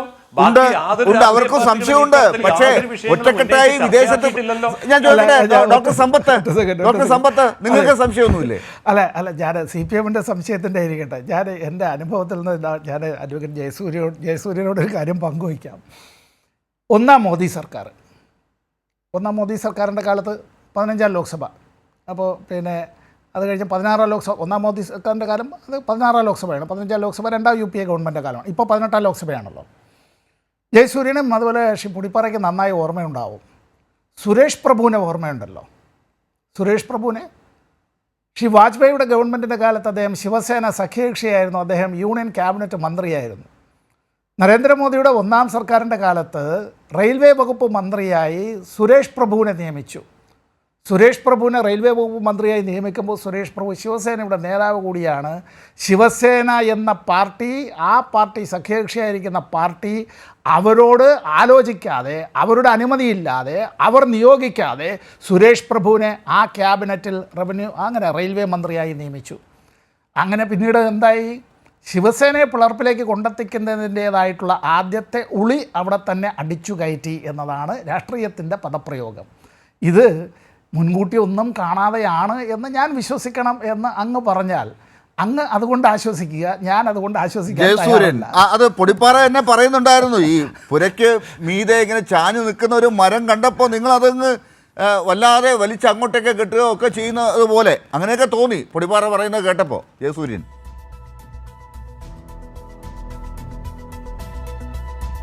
അതായത് ഈ BJP ആഗ്രഹിച്ചാലും ഇല്ലെങ്കിലും ശശി തരൂരിനെ BJP-യിൽ കൊണ്ടുവന്ന് ചേർത്തേ മതിയാകൂ എന്നുള്ള ഒരു നിർബന്ധം കോൺഗ്രസിനകത്തും അതുപോലെ തന്നെ പല ആൾക്കാർക്കും ഉണ്ട് എന്ന് തോന്നുന്നു നമ്മുടെ ഈ ചർച്ച കേട്ടാൽ. അതായത് ശശി തരൂരിന് BJP-യിൽ ചേരാൻ താല്പര്യമില്ല എന്ന് അദ്ദേഹം പലതവണ പറഞ്ഞിട്ടുണ്ട്. BJP-യിലേക്ക് വരണം എന്ന് ശശി തരൂരിനെ BJP നേതൃത്വം ക്ഷണിച്ചിട്ടുമില്ല. എങ്കിലും ശശി തരൂരിനെ എങ്ങനെയെങ്കിലും ഒന്ന് BJP-യിൽ കൊണ്ടുവന്ന് കയറ്റണം, അതിനുള്ള ഒരു പെടാപ്പാട് പെടുന്നത് പോലെയാണ് ഇപ്പോൾ നമ്മുടെ അന്തരീക്ഷത്തിലെ ചർച്ചകളിൽ നിന്ന് മനസ്സിലാവുന്നത്. അതിൻ്റെ ആവശ്യമുണ്ടോ എന്നുള്ളത് കോൺഗ്രസ് പാർട്ടി ചിന്തിക്കണം, ഇന്ത്യ മുന്നണിയിലെ മറ്റ് ഘടകകക്ഷികൾ ചിന്തിക്കണം, മാധ്യമങ്ങളും മാധ്യമ പ്രവർത്തകരും ഒക്കെ ചിന്തിക്കേണ്ട കാര്യമാണ്. എന്തായാലും ഇന്നത്തെ ഈ ഒരു അന്തരീക്ഷം ഉണ്ടാക്കുന്നതാണോ ശരി എന്നുള്ള ചിന്ത. പക്ഷേ സുരേഷ് പ്രഭുവിന്റെ കാര്യം ഡോക്ടർ സമ്പത്ത് ഓർമ്മിപ്പിച്ചത് കണ്ടില്ലേ? നിങ്ങളുടെ മുൻ നിങ്ങൾ എന്താണ് ചെയ്തത് മുൻപ് എന്നുള്ളത് ഇവിടെ അനുഭവം ഉണ്ടല്ലോ. അല്ല സുരേഷ് പ്രഭുവിന്റെ കാര്യം പറഞ്ഞത് ഞാൻ കണ്ടു, ഞാൻ കേട്ടു. ആ സുരേഷ് പ്രഭുവിന്റെ അനുഭവവും അത്തരം ചരിത്രവും അറിയാത്ത ആൾക്കാരല്ലല്ലോ കോൺഗ്രസ് നേതാക്കന്മാര്. അപ്പോൾ കോൺഗ്രസ് വളരെ ഫലപ്രദമായി അതിനെ തടയിടുകയല്ലേ വേണ്ടത്, അതിനെ ചെറുക്കുകയല്ലേ വേണ്ടത്. നേരെ മറിച്ച് അതിനെ സഹായകരമായി മറ്റൊരു സുരേഷ് പ്രഭുവാക്കി മാറ്റാൻ ശശി തരൂരിനെ പ്രേരിപ്പിക്കുകയാണോ കോൺഗ്രസ് നേതൃത്വം ചെയ്യേണ്ടത്? അതല്ലല്ലോ. നേതൃത്വത്തിന് തന്നെ തങ്ങളുടെ പാർട്ടിയുടെ കെട്ടുറപ്പിനെ സംബന്ധിച്ചോ രാജ്യ താല്പര്യത്തെ കുറിച്ചോ വലിയ താല്പര്യമില്ലെന്നല്ലേ അതിന്റെ അർത്ഥം. ശരി, ജോർജ് പൊടിപ്പാറ, അതായത് തരൂരിനെ അങ്ങ് നേരത്തെ ഉപയോഗിച്ച ഭാഷയിലാണെങ്കിൽ എന്നേ അതിനകത്ത് നിയന്ത്രിക്കേണ്ടതായിരുന്നു എന്നൊക്കെയാണ് താങ്കൾ തുറന്നു പറഞ്ഞത്. അതുതന്നെയാണോ ഇപ്പോഴത്തെ കോൺഗ്രസ് ഹൈക്കമാൻഡിൻ്റെ തീരുമാനം? അതുകൊണ്ടാണോ അദ്ദേഹത്തെ ഉൾപ്പെടുത്താതെ ഒരു ലിസ്റ്റ് മുൻപ് തരൂർ എന്ത് മന്ത്രിയായിരുന്നുള്ളോ നമുക്കറിയാം, അദ്ദേഹത്തിൻ്റെ UN-ലെ അനുഭവം നമുക്കറിയാം, അദ്ദേഹം എത്രമാത്രം കഴിവുള്ള ആളാണെന്ന് താങ്കൾ തന്നെ നേരത്തെ പറഞ്ഞത് നമ്മുടെ മുമ്പിലുണ്ട്, ഇതെല്ലാവരും സമ്മതിക്കുന്നുണ്ട്. അങ്ങനെയുള്ള ഒരാൾ ഇത്തരം ഒരു ലിസ്റ്റ് കൊടുക്കുമ്പോൾ വരേണ്ടതായിരുന്നില്ലേ? ഡോക്ടർ ലാൽ, സ്വാഭാവികമായിട്ടും ശശി തരൂര് ഇങ്ങനെ ഒരു ദൗത്യ സംഘത്തിൽ അല്ലെങ്കിൽ ഈ പ്രതിനിധി സംഘം, പാർലമെന്റ് അംഗങ്ങളുടെ ഒരു പ്രതിനിധി സംഘത്തിൽ ഉൾപ്പെടാതെ പോകുന്നത് നമ്മൾ അത്ഭുതപ്പെടുത്തുന്ന ഒരു കാര്യമാണ്. അങ്ങനെ കോൺഗ്രസിന്റെ MP ആയിട്ട്, അതുപോലെ വിദേശകാര്യ സ്റ്റാൻഡിംഗ് കമ്മിറ്റിയുടെ അധ്യക്ഷനായിട്ട് അല്ലെങ്കിൽ ഉപസമിതിയുടെ ചെയർമാനായിട്ടിരിക്കുന്ന ശശി തരൂര് ഈ പറഞ്ഞ 7-അംഗ സംഘത്തിൽ ഈ ഓപ്പറേഷൻ സിന്ദൂറിനെ കുറിച്ച് ലോകരാജ്യങ്ങളെ, ഇന്ത്യയുടെ നിലപാടുകൾ, ഇന്ത്യയുടെ കാര്യങ്ങൾ വിശദീകരിക്കാനുള്ള സംഘത്തിൽ അദ്ദേഹം ഉൾപ്പെടാത്തത് നമ്മളെ അത്ഭുതപ്പെടുത്തുന്നുണ്ട്. സ്വാഭാവികമായിട്ടും ശശി തരൂരിനെ BJP ഉൾപ്പെടുത്തുകയും ചെയ്തു. അദ്ദേഹം അത് ഞാൻ അഭിമാനിക്കുന്നു, എന്നെ സംബന്ധിച്ചിടത്തോളം ഞാനത് സ്വീകരിക്കും, ഞാനത് എൻ്റെ രാജ്യമാണ് തൻ്റെ സേവനം ആവശ്യപ്പെട്ടത് എന്നുള്ള വലിയ വിശേഷണങ്ങളൊക്കെ ഉപയോഗിച്ച് അദ്ദേഹം അതിനെ ന്യായീകരിക്കുന്നു. അദ്ദേഹം ആ കാര്യത്തിൽ വല്ലാതെ വികാര വായ്പോടെ പ്രതികരിക്കുന്നുമുണ്ട്. പക്ഷെ ഇവിടുത്തെ ചോദ്യം ഇതാണ്, എന്തുകൊണ്ട് ഈ പറഞ്ഞ സ്റ്റാൻഡിംഗ് കമ്മിറ്റിയുടെ അല്ലെങ്കിൽ ഉപസമിതി ചെയർമാൻ സ്ഥാനം കൊടുത്തത് കോൺഗ്രസ് ആണല്ലോ, BJP അല്ലല്ലോ കൊടുത്തത്. അപ്പൊ ആ സ്ഥാനത്തേക്ക് നിയോഗിച്ച അദ്ദേഹത്തിന്റെ കഴിവ്, അദ്ദേഹത്തിന്റെ കഴിഞ്ഞകാല അനുഭവങ്ങള്, അദ്ദേഹത്തിന്റെ ഭാഷാ ചാതുര്യം, അനുഭവ സമ്പത്ത്, ഐക്യരാഷ്ട്രസഭയിലെ പ്രവൃത്തി പരിചയം, ഈ വക വിഷയങ്ങളൊക്കെ പരിഗണിച്ചു അദ്ദേഹത്തെ ഡോക്ടർ മൻമോഹൻ സിംഗും സോണിയാഗാന്ധിയും നേരിട്ടാണല്ലോ ഈ പാർട്ടിയിലേക്ക് അല്ല, അങ്ങനെയുള്ള ഒരാളെ അല്ലേ നമ്മൾ രാജ്യത്തിന്റെ വക്താവായി അയക്കേണ്ടത്? ഇങ്ങനെയുള്ള കാര്യങ്ങൾ, അങ്ങനെയൊക്കെ ഉള്ള ചാതുര്യമുള്ള ആളുകളെ അല്ലേ ചേർത്ത് അയക്കേണ്ടത്? ശരി, പക്ഷെ എന്തുകൊണ്ട് ശശി തരൂരിനെ ഈ സംഘത്തിൽ ഉൾപ്പെടുത്താൻ കോൺഗ്രസ് വൈമുഖ്യം കാണിക്കുന്നു? അപ്പൊ അതിനൊരു കാരണം ഉണ്ടാവില്ല ആ പാർട്ടിയെ സംബന്ധിച്ചിടത്തോളം.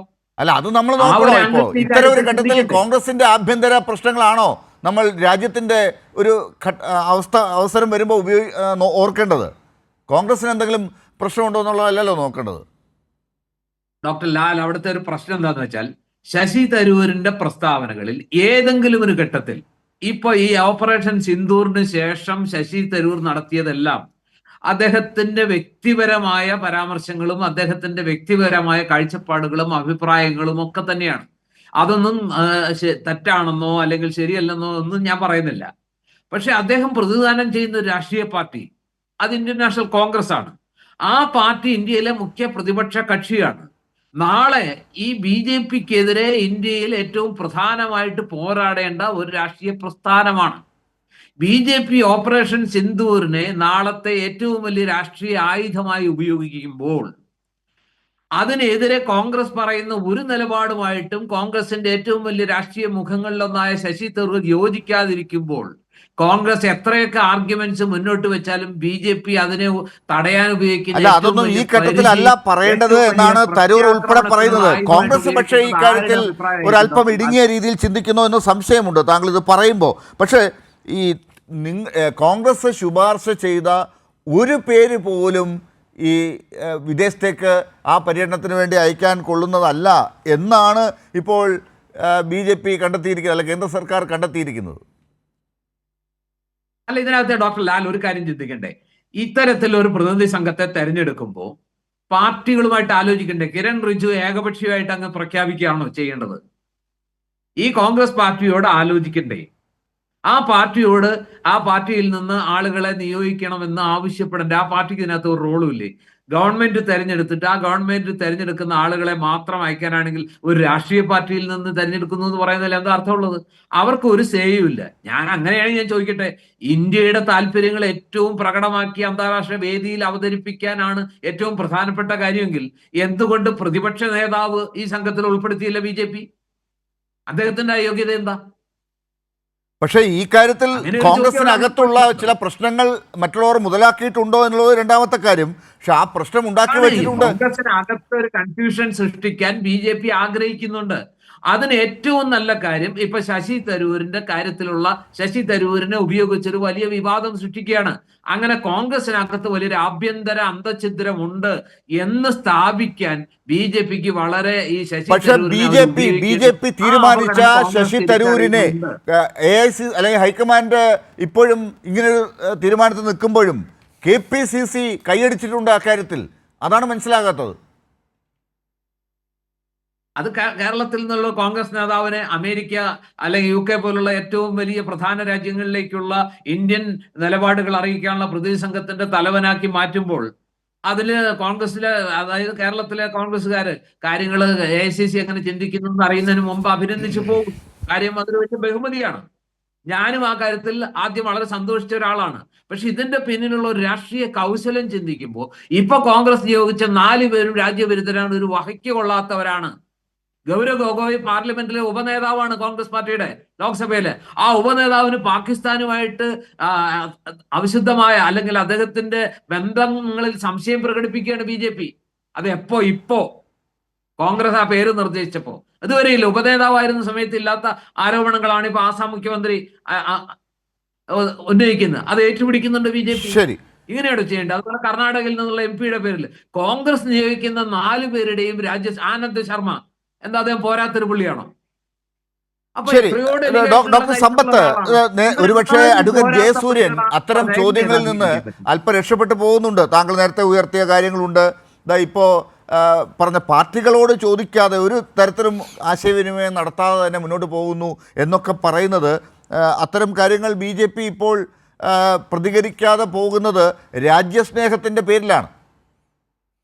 ഡോക്ടർ ലാലെ, നമ്മൾ ലോകത്തിലെ ഏറ്റവും വലിയ ബഹുകക്ഷി ജനാധിപത്യ വ്യവസ്ഥയാണ് നമ്മുടെ രാഷ്ട്രത്തിലുള്ളത്. ഞാൻ പല ചർച്ചകളിലും പറഞ്ഞിട്ടുള്ളതാണ്, ഇനിയും അത് ആവർത്തിക്കുക തന്നെ, അത് നിലനിൽക്കണം എന്ന് ആഗ്രഹിക്കുന്നവരാണ് നമ്മളെല്ലാവരും. എഴുതപ്പെട്ട ഏറ്റവും വലിയൊരു ഭരണഘടനയും ആ ഭരണഘടനയ്ക്ക് വിധേയമായി തന്നെയുള്ള നമ്മുടെ എക്സിക്യൂട്ടീവും ജുഡീഷ്യറിയും ലെജിസ്ലേച്ചറും. ഇവിടെ രാഷ്ട്രീയ കക്ഷികൾ തമ്മിലുള്ള ബന്ധത്തിൽ വലുതായാലും ചെറുതായാലും അത്തരം കാര്യങ്ങളിൽ നമ്മൾ ചില കാര്യങ്ങളിൽ we have to take them into confidence എന്ന് സായിപ്പിൻ്റെ ഭാഷയിൽ പറയുന്നത്. ഒരു ഉദാഹരണം പറയട്ടെ. സർവകക്ഷി യോഗം വിളിച്ചല്ലോ, ഇന്ത്യയുടെ പ്രധാനമന്ത്രിയായ യോഗത്തിൽ പങ്കെടുത്തില്ല എന്നുള്ളത് നിർഭാഗ്യകരമായ ഒരു കാര്യം. ഞങ്ങൾക്ക് അക്കാര്യത്തിൽ എതിർപ്പുണ്ട്. പ്രധാനമന്ത്രി തന്നെ പങ്കെടുത്തുകൊണ്ടായിരുന്നു ആ സർവകക്ഷി യോഗം നടക്കേണ്ടിയിരുന്നത്. തുടർന്ന് അത്തരത്തിൽ അങ്ങനെ അദ്ദേഹം വിളിച്ചു കൂട്ടുന്നുവെങ്കിൽ നല്ലത്. പാർലമെൻറ്റ് സമ്മേളനം എത്രയും പെട്ടെന്ന് ചേരേണ്ടതായിട്ടുണ്ട്. പാർലമെൻറ്റിൽ നമുക്ക് പറയാവുന്ന പരിധിക്കുള്ളിലും പരിമിതിക്കുള്ളിലും നിന്നുകൊണ്ടാണെങ്കിലും പാർലമെൻറ്റിൽ ഇത്തരം കാര്യങ്ങൾ സംസാരിക്കുകയും ജനങ്ങളുടെ ശബ്ദവും വികാരവും പ്രതിധ്വനിപ്പിക്കുകയും വേണം. നമ്മുടെ രാഷ്ട്രത്തോടുള്ള സ്നേഹം, കൂറ്, നമ്മൾ ഈ രാഷ്ട്രത്തിലെ പൗരന്മാരാണ് എന്നുള്ള അഭിമാനം, ഇത്തരം കാര്യങ്ങളെ സംബന്ധിച്ചെല്ലാം നമ്മൾ പറയുമ്പോഴേ ഈ ഒരു പാർട്ടി ഇപ്പോൾ സർവകക്ഷി യോഗം വിളിച്ചു ചേർത്തപ്പോൾ ഞാൻ അറിഞ്ഞൊരു കാര്യം, അസൗദ്ദീൻ ഒവൈസി കിരൺ റിജ്ജുവിനോട് വിളിച്ചു ചോദിച്ചു, നിങ്ങൾ സർവകക്ഷി യോഗം വിളിച്ചു ചേർക്കുന്നു, ഞാനും ഒരു പാർട്ടിയുടെ MP ആണ്, എന്നെ ഇതിലേക്ക് ക്ഷണിച്ചിട്ടില്ലല്ലോ എന്ന്. അതിന് അസൗദ്ദീൻ ഒവൈസിയുടെ അന്നത്തെ ആ ഒരു പ്രസ്താവന ഞാൻ വായിച്ചത് തിരിച്ച് കിരൺ റിജ്ജുവിൽ നിന്നൊരു പൊട്ടിച്ചിരിയായിരുന്നു രാത്രി ഉണ്ടായത് എന്ന്. അങ്ങനെ ഏകാംഗ MP-മാർ, ഒരു MP മാത്രമുള്ള വളരെ ചെറിയ പാർട്ടികളെല്ലാം ഞങ്ങൾ അത്തരത്തിൽ ഇതിൽ പങ്കെടുപ്പിക്കുന്നില്ല എന്നാണ്. അത് ആര് തീരുമാനിച്ചു എന്നുള്ളത് PMOയിൽ നിന്നാണോ അദ്ദേഹം തിരിച്ചു ചോദിക്കുന്നത്. എന്തായാലും ആ സംഭാഷണം വളരെ പെട്ടെന്ന് തന്നെ കട്ടായി. പിന്നീട് മണിക്കൂറുകൾക്ക് ശേഷമാണ് ഈ അസൗദ്ദീൻ ഒവൈസി അടക്കമുള്ളവരെ, ഒരു MP ഉള്ളൂ, പക്ഷെ ഒരു പാർട്ടിയാണ്, എത്ര ചെറിയ പാർട്ടി ആയാലും അവരൊരു പാർട്ടിയാണ്. അദ്ദേഹം ലോക്സഭയിൽ അദ്ദേഹത്തിൻ്റെ പല കാര്യങ്ങളും അഭിപ്രായ വ്യത്യാസമുണ്ട്. ഞങ്ങൾക്ക് CPM-ന് അദ്ദേഹത്തിൻ്റേതായിട്ടുള്ള നിലപാടുകളോടും പലതിനോടും അഭിപ്രായ വ്യത്യാസമുണ്ട്. BJP-ക്ക് അദ്ദേഹവുമായി അഭിപ്രായ വ്യത്യാസമുണ്ട് എന്നുള്ളതുപോലെ തന്നെ കോൺഗ്രസിനും അഭിപ്രായ വ്യത്യാസമുണ്ട് പല കാര്യങ്ങളിലും. പക്ഷേ അവരെല്ലാം നമ്മൾ ഉൾക്കൊള്ളിച്ചുകൊണ്ടാണല്ലോ പോകേണ്ടത്. ഒരു പാർട്ടിയാണല്ലോ. ഇവിടെ ഒരു പാർട്ടിയുടെ ശ്രീ ജയസൂര്യൻ പറഞ്ഞതിനകത്ത് പതിയിരിക്കുന്നൊരു അപകടം ഞാൻ പറയാം. ഞങ്ങളൊരു വലിയ പാർട്ടിയാണ്, ഞങ്ങൾ ഈ രാഷ്ട്രം ഭരിക്കുന്നതായിട്ടുള്ള പാർട്ടിയാണ്, ഞങ്ങൾക്ക് പാർലമെൻറ്റിൽ ഭൂരിപക്ഷമുള്ളതാണ്, അതുകൊണ്ട് ഞങ്ങൾ തീരുമാനിക്കും നിങ്ങളുടെ പാർട്ടിയിൽ എന്താണ് നടക്കേണ്ടത് എന്ന്, ആരാണ് നല്ലത് എന്ന് ഞങ്ങൾ തീരുമാനിക്കുമെന്നുള്ളത്, ആരെ കൊണ്ടുപോകണമെന്ന് ഞങ്ങൾ തീരുമാനിക്കുമെന്ന് എന്നുള്ള നിലയിലേക്ക് പറഞ്ഞാൽ ഒരു പാർട്ടിയുടെ ഭാരവാഹി ആരായിരിക്കണമെന്ന് BJP തീരുമാനിക്കുമെന്നും അതിൻ്റെ പാർലമെൻ്ററി പാർട്ടി നേതാവ് ആരായിരിക്കണമെന്ന് BJP തീരുമാനിക്കും എന്നുമുള്ള അവസ്ഥയിലേക്ക് ആ പാർട്ടിയുടെ തെരഞ്ഞെടുപ്പ് അടയാളവും ആ പാർട്ടിയുടെ കൊടിയുടെ അടയാളവും എന്തായിരിക്കണമെന്ന് ഞങ്ങൾ തീരുമാനിക്കുമെന്നുള്ള നിലയിലേക്ക് ഇതെല്ലാം പറഞ്ഞു വരുമ്പോൾ നമ്മൾ ഈ നേരത്തെ നമ്മൾ ഈ വിമർശനങ്ങൾ ഒരുപാട് ജയിച്ചതിന് ഞാനും തമ്മിൽ ഉണ്ടായിട്ടുണ്ടല്ലോ. ഒരു ഭാഷ, ഒരു വേഷം, ഒരു ഭക്ഷണം, ഒരു ആചാരം, ഒരു വിശ്വാസം, ഒരു പാർട്ടി, ഒരു നേതാവ്, ഒരു തെരഞ്ഞെടുപ്പ് എന്നുള്ളതുപോലെ അത്തരത്തിലുള്ള ചില ഏകാധിപത്യ, ഒരു സ്വേച്ഛാധിപത്യ നിലപാടുകളുടെ ബഹിർസ്ഫുരണങ്ങൾ അറിയാതെ വരുന്നതാണ്. ആ പാർട്ടികളെ നമ്മുടെ പാർട്ടികൾ, ദേശീയ പാർട്ടികളായാലും സംസ്ഥാന പാർട്ടികളായിരുന്നാലും ആ MP-മാരുള്ള പാർട്ടികളെ എത്ര MP-മാരായിരുന്നാലും, 1 ശരി, അല്ല 100 ശരി, അല്ല 4 ശരി, അതല്ല 200 ശരി, ആ പാർട്ടികളായി നമ്മൾ കാണണം, രാഷ്ട്രീയ കക്ഷിയായി കാണണം. ആ രാഷ്ട്രീയ കക്ഷികൾക്കാണ് അതിനുള്ള സ്വാതന്ത്ര്യവും അവകാശവും അധികാരവും. തങ്ങളുടെ പ്രതിനിധി ആരായിരിക്കണം. CPIM-ൻ്റെ പോളിറ്റ് ബ്യൂറോ ഇത് സംബന്ധിച്ച്, അത് പ്രതിഷേധം എന്ന് ഞാൻ പറയുന്നില്ല, കാരണം we have to read between the lines എന്ന് നമ്മൾ പറയേണ്ടി വരും. CPM-ൻ്റെ പോളിറ്റ് ബ്യൂറോയുടെ പ്രസ്താവന വന്നിട്ടുണ്ട്. അതിൽ തന്നെ പറഞ്ഞിട്ടുണ്ട്, എല്ലാ മുഖ്യമന്ത്രിമാരെയും വിളിച്ച അത്തരത്തിൽ പ്രധാനമന്ത്രി ചർച്ച നടത്തുകയും ഈ കാര്യത്തിൽ ഒരു അഭിപ്രായം അതെല്ലാം പങ്കുവയ്ക്കുകയും ചെയ്യുന്നത്, അതിന് പകരം BJP മുഖ്യമന്ത്രിമാരെ മാത്രം വിളിച്ചിട്ട് പ്രധാനമന്ത്രി അത്തരത്തിൽ ഈ കാര്യം ഇത് രാഷ്ട്രീയമായ മുതൽക്കൂട്ടാക്കി മാറ്റുന്നതിനല്ല ചെയ്യേണ്ടത്. ഇന്ത്യയുടെ സൈന്യം, ഇന്ത്യയുടെ ജവാന്മാർ മുതൽ ഓഫീസർമാർ വരെയുള്ള അവരെല്ലാവരും ഈ രാഷ്ട്രത്തിൻ്റെ സ്വാതന്ത്ര്യം മുതൽ നാളിതുവരെ ആരധികാരത്തിലിരുന്നാലും ഏത് പാർട്ടി ഭരിച്ചിരുന്നാലും അവരെല്ലാം ചെയ്തിട്ടുള്ള സേവനമുണ്ട്. അത് ആരാണ് അവിടെ ഭരിക്കുന്നത്, ഏത് പാർട്ടിയുടെ കൊടിയാണ് എന്ന് നോക്കിയിട്ട്. ജയസൂര്യൻ, എനിക്കൊരു ഇടവേളയിലേക്ക് പോകുന്നതിന് മുമ്പ് ഈ രാഷ്ട്ര താല്പര്യത്തിൻ്റെ പേരിൽ ഇതാണ് BJP ചെയ്യുന്നത്. ഇപ്പോൾ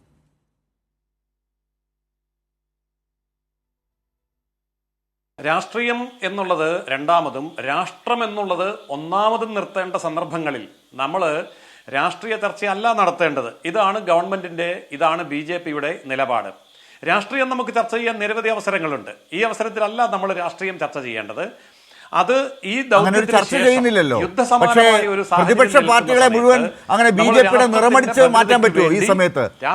ഇത് സമയം ഇതാണ് എന്ന് പറഞ്ഞുകൊണ്ട് പ്രതിപക്ഷ പാർട്ടികളെ മുഴുവൻ നമുക്ക് BJP-യുടെ നിറമടിച്ച് മാറ്റാൻ പറ്റുമോ? ഇല്ലല്ലോ. അവർക്ക് വ്യത്യസ്തമായ അഭിപ്രായങ്ങളുണ്ട്. അത് അംഗീകരിച്ച് പോകണ്ടേ BJP? അത് അംഗീകരിച്ച് പോവേണ്ട സമയത്ത് അത് അംഗീകരിച്ച് പോകും. യുദ്ധസമയത്ത് യുദ്ധത്തെ നേരിടുക എന്നുള്ളതിന് ഫസ്റ്റ് പ്രിഫറൻസ് കൊടുക്കണം. അതാണ് ഗവൺമെന്റ് ഉദ്ദേശിക്കുന്നത്. രാഷ്ട്രീയം പറയേണ്ട സമയത്ത് നമുക്ക് രാഷ്ട്രീയം പറയാൻ ഇഷ്ടം പോലെ അവസരമുണ്ട്. യുദ്ധസമയത്ത് യുദ്ധത്തെ നേരിടാൻ അങ്ങനെയാണെങ്കിൽ പ്രതിപക്ഷ പാർട്ടികളെ വിളിക്കണ്ടല്ലോ. പ്രതിപക്ഷ പാർട്ടികൾക്ക് അകത്ത് ചില ആളുകളെ നമുക്ക് ഇങ്ങനെയൊക്കെ വിളിക്കാം.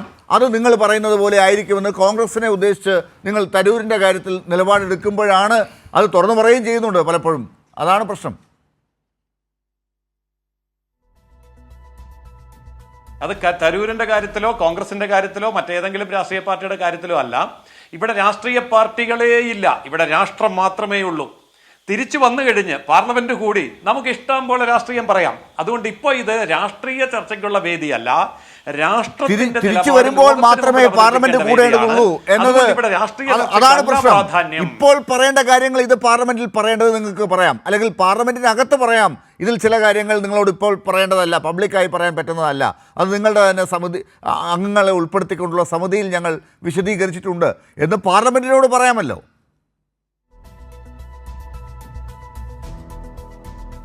അതാണ് പറഞ്ഞത്. രാഷ്ട്രത്തിന്റെ പ്രയോറിറ്റി ഇപ്പോൾ യുദ്ധസമാനമായ സാഹചര്യത്തെ നേരിടുകയും ലോകത്തിന്റെ മുമ്പിൽ അതിനെ വിശദീകരിക്കുകയും എന്നുള്ളതാണ്. അല്ലാതെ ഇന്ത്യക്കകത്തെ രാഷ്ട്രീയ ചർച്ചയല്ല ഇപ്പോഴത്തെ ഫസ്റ്റ് പ്രയോറിറ്റി ഇന്ത്യയുടെ രാഷ്ട്രീയ നിലപാട്, അതായത് യുദ്ധത്തെ സംബന്ധിച്ച രാഷ്ട്രീയ നിലപാട് ലോകരാജ്യങ്ങൾക്ക് മുമ്പിൽ അവതരിപ്പിക്കുക എന്നുള്ളതാണ്. പക്ഷേ ഇത് നമ്മുടെ ആളുകൾക്ക് മാത്രം, നമ്മുടെ പ്രതിപക്ഷത്തിന് മാത്രം ഈ പ്രയോറിറ്റി കിട്ടുന്നില്ല. ട്രംപിനുൾപ്പെടെ ട്വീറ്റ് ചെയ്യാനുള്ള വക ഉണ്ടാക്കുന്നുമുണ്ട്. അതാണ് മനസ്സിലാകാത്തത്. അവസാനത്തെ മിനിറ്റുകൾ 1 മിനിറ്റ് വീതം എല്ലാവർക്കും ഉണ്ടാകും. ജോർജ് പൊടിപ്പാറ, കോൺഗ്രസ് സൂക്ഷിക്കേണ്ടിയിരുന്നില്ലേ, ശ്രദ്ധിക്കേണ്ടിയിരുന്നില്ലേ, ഒരല്പം പക്വമായി എന്ന് ഞാൻ ആദ്യം പറഞ്ഞ വാക്ക് വീണ്ടും ഉപയോഗിക്കുകയാണ്. ഇത് BJP ഇട്ടുകൊടുത്ത ആ കെണിയിൽ വീണു പോയിരിക്കുകയല്ലേ ഇപ്പോൾ? വേണമെങ്കിൽ അങ്ങനെ ഒരു വ്യാഖ്യാനം താങ്കൾക്കാവാം. നേരത്തെ മറ്റൊരു ചാനലിൽ സംസാരിക്കുമ്പോൾ ബഹുമാനപ്പെട്ട ജോൺ ബ്രിട്ടാസ് പറഞ്ഞതും ആ രീതിയിലാണ്. ഞങ്ങൾക്ക് ഇപ്പൊ കേന്ദ്രത്തിന്റെ എല്ലാ നയങ്ങളോടും യോജിപ്പുണ്ടായിട്ടല്ല, ഈ രീതി സെലക്ഷൻ നടത്തിയതിനെ പരിപൂർണമായിട്ട് യോജിപ്പുണ്ടായിട്ട് അല്ലെങ്കിൽ അതിനോട് പരിപൂർണ്ണ യോജിച്ച് നിന്നുകൊണ്ടൊന്നുമല്ല. പക്ഷെ ഇപ്പോഴത്തെ ഒരു സാഹചര്യത്തിൽ ഞങ്ങൾ അതിനകത്ത് ചോദ്യങ്ങളോ അല്ലെങ്കിൽ ഒരു വിവാദമോ വേണ്ട എന്ന് വിചാരിച്ച് ആ തീരുമാനത്തെ, ആ സെലക്ഷനെ ഞങ്ങൾ അംഗീകരിക്കുന്നു എന്ന് കരുതി BJP ഈ വിഷയത്തിൽ കാണിച്ചിട്ടുള്ള എല്ലാറ്റിനോടൊന്നും ഞങ്ങൾ യോജിക്കുന്നില്ല. പക്ഷെ ഒരു പക്വത ഞങ്ങൾ കാണിക്കുന്നു. ആ രീതിയിൽ നോക്കും. പക്ഷെ ആ രീതിയിലുള്ള ഒരു സമീപനമാണോ ഈ ശശി തരൂരിന്റെ കാര്യത്തിൽ BJPക്ക് കൃത്യമായ രാഷ്ട്രീയ ലക്ഷ്യം ഇല്ലേ ഡോക്ടർ ലാൽ? ആ ലക്ഷ്യം കോൺഗ്രസ് തിരിച്ചറിയുന്നതാണ് പ്രശ്നം. ഇപ്പൊ ജോൺ ബ്രിട്ടാസിനെ സംബന്ധിച്ച് അദ്ദേഹം പാർട്ടിക്ക് അപ്പുറത്ത് നിന്നുകൊണ്ടുള്ള ഒരു പ്രസ്താവനയോ അത് പറയേണ്ട സമയം ഇതല്ല എന്നുള്ളത് കൊണ്ടാണ്. അത് പറയേണ്ട സമയം ഇതല്ലല്ലോ.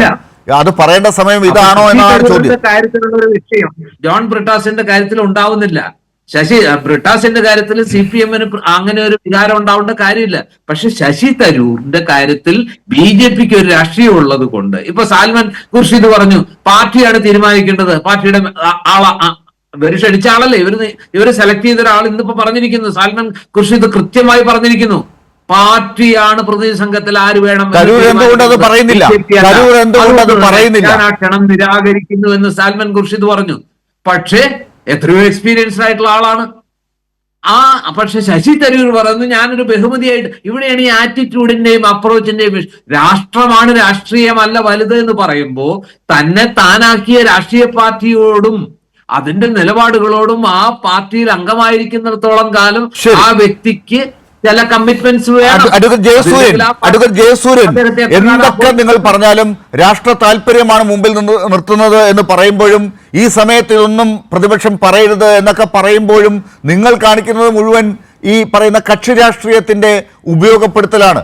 തരൂരിനെ ഈ രീതിയിൽ ഇളക്കി ഉപയോഗപ്പെടുത്താൻ നോക്കുക, അതുപോലെ ഓപ്പറേഷൻ സിന്ദൂറിനെ എങ്ങനെയൊക്കെ നിങ്ങൾ ഉപയോഗിക്കുമെന്ന് ഇപ്പോഴും പ്രതിപക്ഷ പാർട്ടികൾക്ക് സംശയമുണ്ട്. അതാണ് പാർലമെന്റ് വേണം എന്ന് പറയുന്നത്, പ്രധാനമന്ത്രി വരണം എന്ന് പറയുന്നത്. ഇതൊന്നും നിങ്ങൾ കേൾക്കുന്നുമില്ല.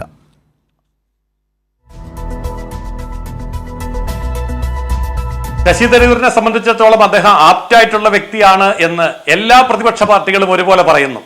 അതുകൊണ്ട് തന്നെയാണല്ലോ അദ്ദേഹത്തിനെ വിദേശകാര്യ സ്റ്റാൻഡിംഗ് കമ്മിറ്റി ചെയർമാൻ തന്നെ ആക്കിയത്, അതും കോൺഗ്രസ് പാർട്ടിയാണ്. പക്ഷെ ഇവിടെ വരുമ്പോൾ തങ്ങളുടെ ആന്തരികമായ രാഷ്ട്രീയ ഭിന്നതകളെ രംഗത്ത് കൊണ്ടുവന്ന് അവതരിപ്പിച്ച് സ്വന്തം പാർട്ടിയുടെ വില കളഞ്ഞു എന്ന് മാത്രമല്ല, സ്വന്തം രാജ്യത്തിന്റെയും കൂടെ വില കളഞ്ഞ പിടിപ്പുകെട്ട നേതൃത്വമാണ് കോൺഗ്രസിനുള്ളത് എന്ന് തെളിയിക്കുകയാണ് ചെയ്തത്. അതായത് ഇന്ത്യയിലെ പ്രതിപക്ഷ പാർട്ടിയുടെ പാപ്പരത്വത്തെ തുറന്നു കാണിക്കുമ്പോൾ അത് ഇന്ത്യക്ക് കൂടി നാണക്കേടാണ്. അത്ര നാണം കെട്ട പരിപാടിയാണ് കോൺഗ്രസ് ചെയ്തത്. കോൺഗ്രസിന്റെ ആഭ്യന്തര പ്രശ്നം ആഭ്യന്തരമായി പരിഹരിക്കണമായിരുന്നു. ഡോക്ടർ സമ്പത്ത്, ഈ ചർച്ച ദൗർഭാഗ്യകരമല്ലേ? നിശ്ചയമായും ഈ ചർച്ച താങ്കൾ സൂചിപ്പിച്ചതുപോലെ ഇൻവെർട്ടർ കോമാസിൽ അത് ദൗർഭാഗ്യകരം തന്നെയാണ്. ഐ ആം ദ സ്റ്റേറ്റ് എന്ന ലൂയി 14 പഴയ ഫ്രഞ്ച് ചക്രവർത്തി പറഞ്ഞതുപോലെ ഇന്നിപ്പോൾ BJP I am the nation എന്ന് പറഞ്ഞാൽ അതെങ്ങനെയാണ് നമുക്ക് അംഗീകരിച്ചു കൊടുക്കാൻ കഴിയുക? ഇപ്പോൾ മധ്യപ്രദേശിലെ ഒരു മന്ത്രി നമ്മുടെ ഉന്നതയായ സൈനിക ഉദ്യോഗസ്ഥയെ വിശേഷിപ്പിച്ചത് എന്തെന്ന് നമ്മൾ കണ്ടു. മധ്യപ്രദേശിലെ ഉപമുഖ്യമന്ത്രിയുടേതായിട്ടുള്ള ഇന്ന് സൈന്യത്തെ മൊത്തം ആക്ഷേപിക്കുന്ന നിലയിലേക്കുള്ള മറ്റൊരു പ്രസ്താവന വന്നിട്ടുണ്ട്. ഇതെല്ലാം ഇത്തരത്തിൽ നടത്തുമ്പോൾ ഒരു കിനാവള്ളിയുടെ വിവിധ കരങ്ങൾ ഇത്തരത്തിൽ രാഷ്ട്രീയമായ ദൗത്യങ്ങളുമായി അത് നടത്തി ഈ പറയുന്ന നുഴഞ്ഞുകയറ്റം എല്ലാം മറ്റ് രാഷ്ട്രീയ കക്ഷികളിലേക്കടക്കം ഭിന്നിപ്പ് ഇതെല്ലാം ഉണ്ടാക്കുന്നതിന് വേണ്ടിയുള്ള കൗടില്യ തന്ത്രങ്ങൾ അവർ അത്തരത്തിൽ ഉപയോഗിക്കാം, സ്വാഭാവികമാണ്. കോൺഗ്രസിനെ സംബന്ധിച്ച് അത് ഞാൻ യശസ്വരീനായ ബാബു പോൾ സാർ പറഞ്ഞൊരു വാചകം പറഞ്ഞങ്ങ് നിർത്താം. റെയിൽവേ സ്റ്റേഷനിൽ ആൾക്കൂട്ടം പോലുള്ളൊരു പാർട്ടിയായി അത് മാറി എന്നുള്ളത് അന്നേ അദ്ദേഹം പറഞ്ഞൊരു കാര്യമാണ്. സംഘടനാപരമായിട്ടുള്ള കാര്യങ്ങളിൽ വാസ്തവത്തിൽ ഇപ്പം ഞാൻ ഒരു കമ്മ്യൂണിസ്റ്റുകാരനാണ്, CPM-ൻ്റെ പ്രവർത്തകനാണ്. പാർട്ടി എന്നുള്ളത് ഏത് പാർലമെൻറ്റ് അംഗമായാലും നിയമസഭാ അംഗമായാലും അവരെ ഏൽപ്പിക്കുന്ന ഉത്തരവാദിത്വങ്ങൾ അവരെ ഒരു പാർട്ടിയാണ് ഏൽപ്പിക്കുന്നത്. പാർട്ടി ഏൽപ്പിക്കുന്ന ഉത്തരവാദിത്വങ്ങൾ ജനങ്ങളോട് ഉത്തരം പറയണം എന്നുള്ളത് പോലെ തന്നെ പാർട്ടി ചുമതലയാണ് താൻ നിർവഹിക്കുന്നത്. അത് തരൂരിനെ പോലുള്ളവർ കേൾക്കുന്നുണ്ടോ എന്ന് കോൺഗ്രസിനും സംശയമുണ്ട്. അപ്പോൾ അത് ആൾക്കൂട്ട പാർട്ടിയാണ്, റെയിൽവേ സ്റ്റേഷനിൽ ആളുകൾ നിൽക്കും പോലെയാണെന്ന് ഉള്ളൊരു കോട്ടാണ് ഇവിടെ ഡോക്ടർ സമ്പത്ത് കൊണ്ടുവന്നത്. അതുകൊണ്ടാകാം വന്ദേ ഭാരതൊക്കെ ഇറക്കി ആ ആളുകളെയൊക്കെ പിടിക്കാൻ പറ്റുമെന്ന് BJP നോക്കുന്നത്. അത് പക്ഷേ ഇത്തരം ഒരു സന്ദർഭത്തിൽ BJP-യും ചെയ്യാൻ പാടില്ലാത്തതാണ്. വളരെ നന്ദി ചർച്ചയിൽ ചേർന്നതിന് ഡോക്ടർ സമ്പത്ത്, അഡ്വക്കേറ്റ് ജയസൂര്യൻ, ഒപ്പം ജോർജ് കൊടിപ്പാറ. ന്യൂസ് അവസാനിക്കുന്നു.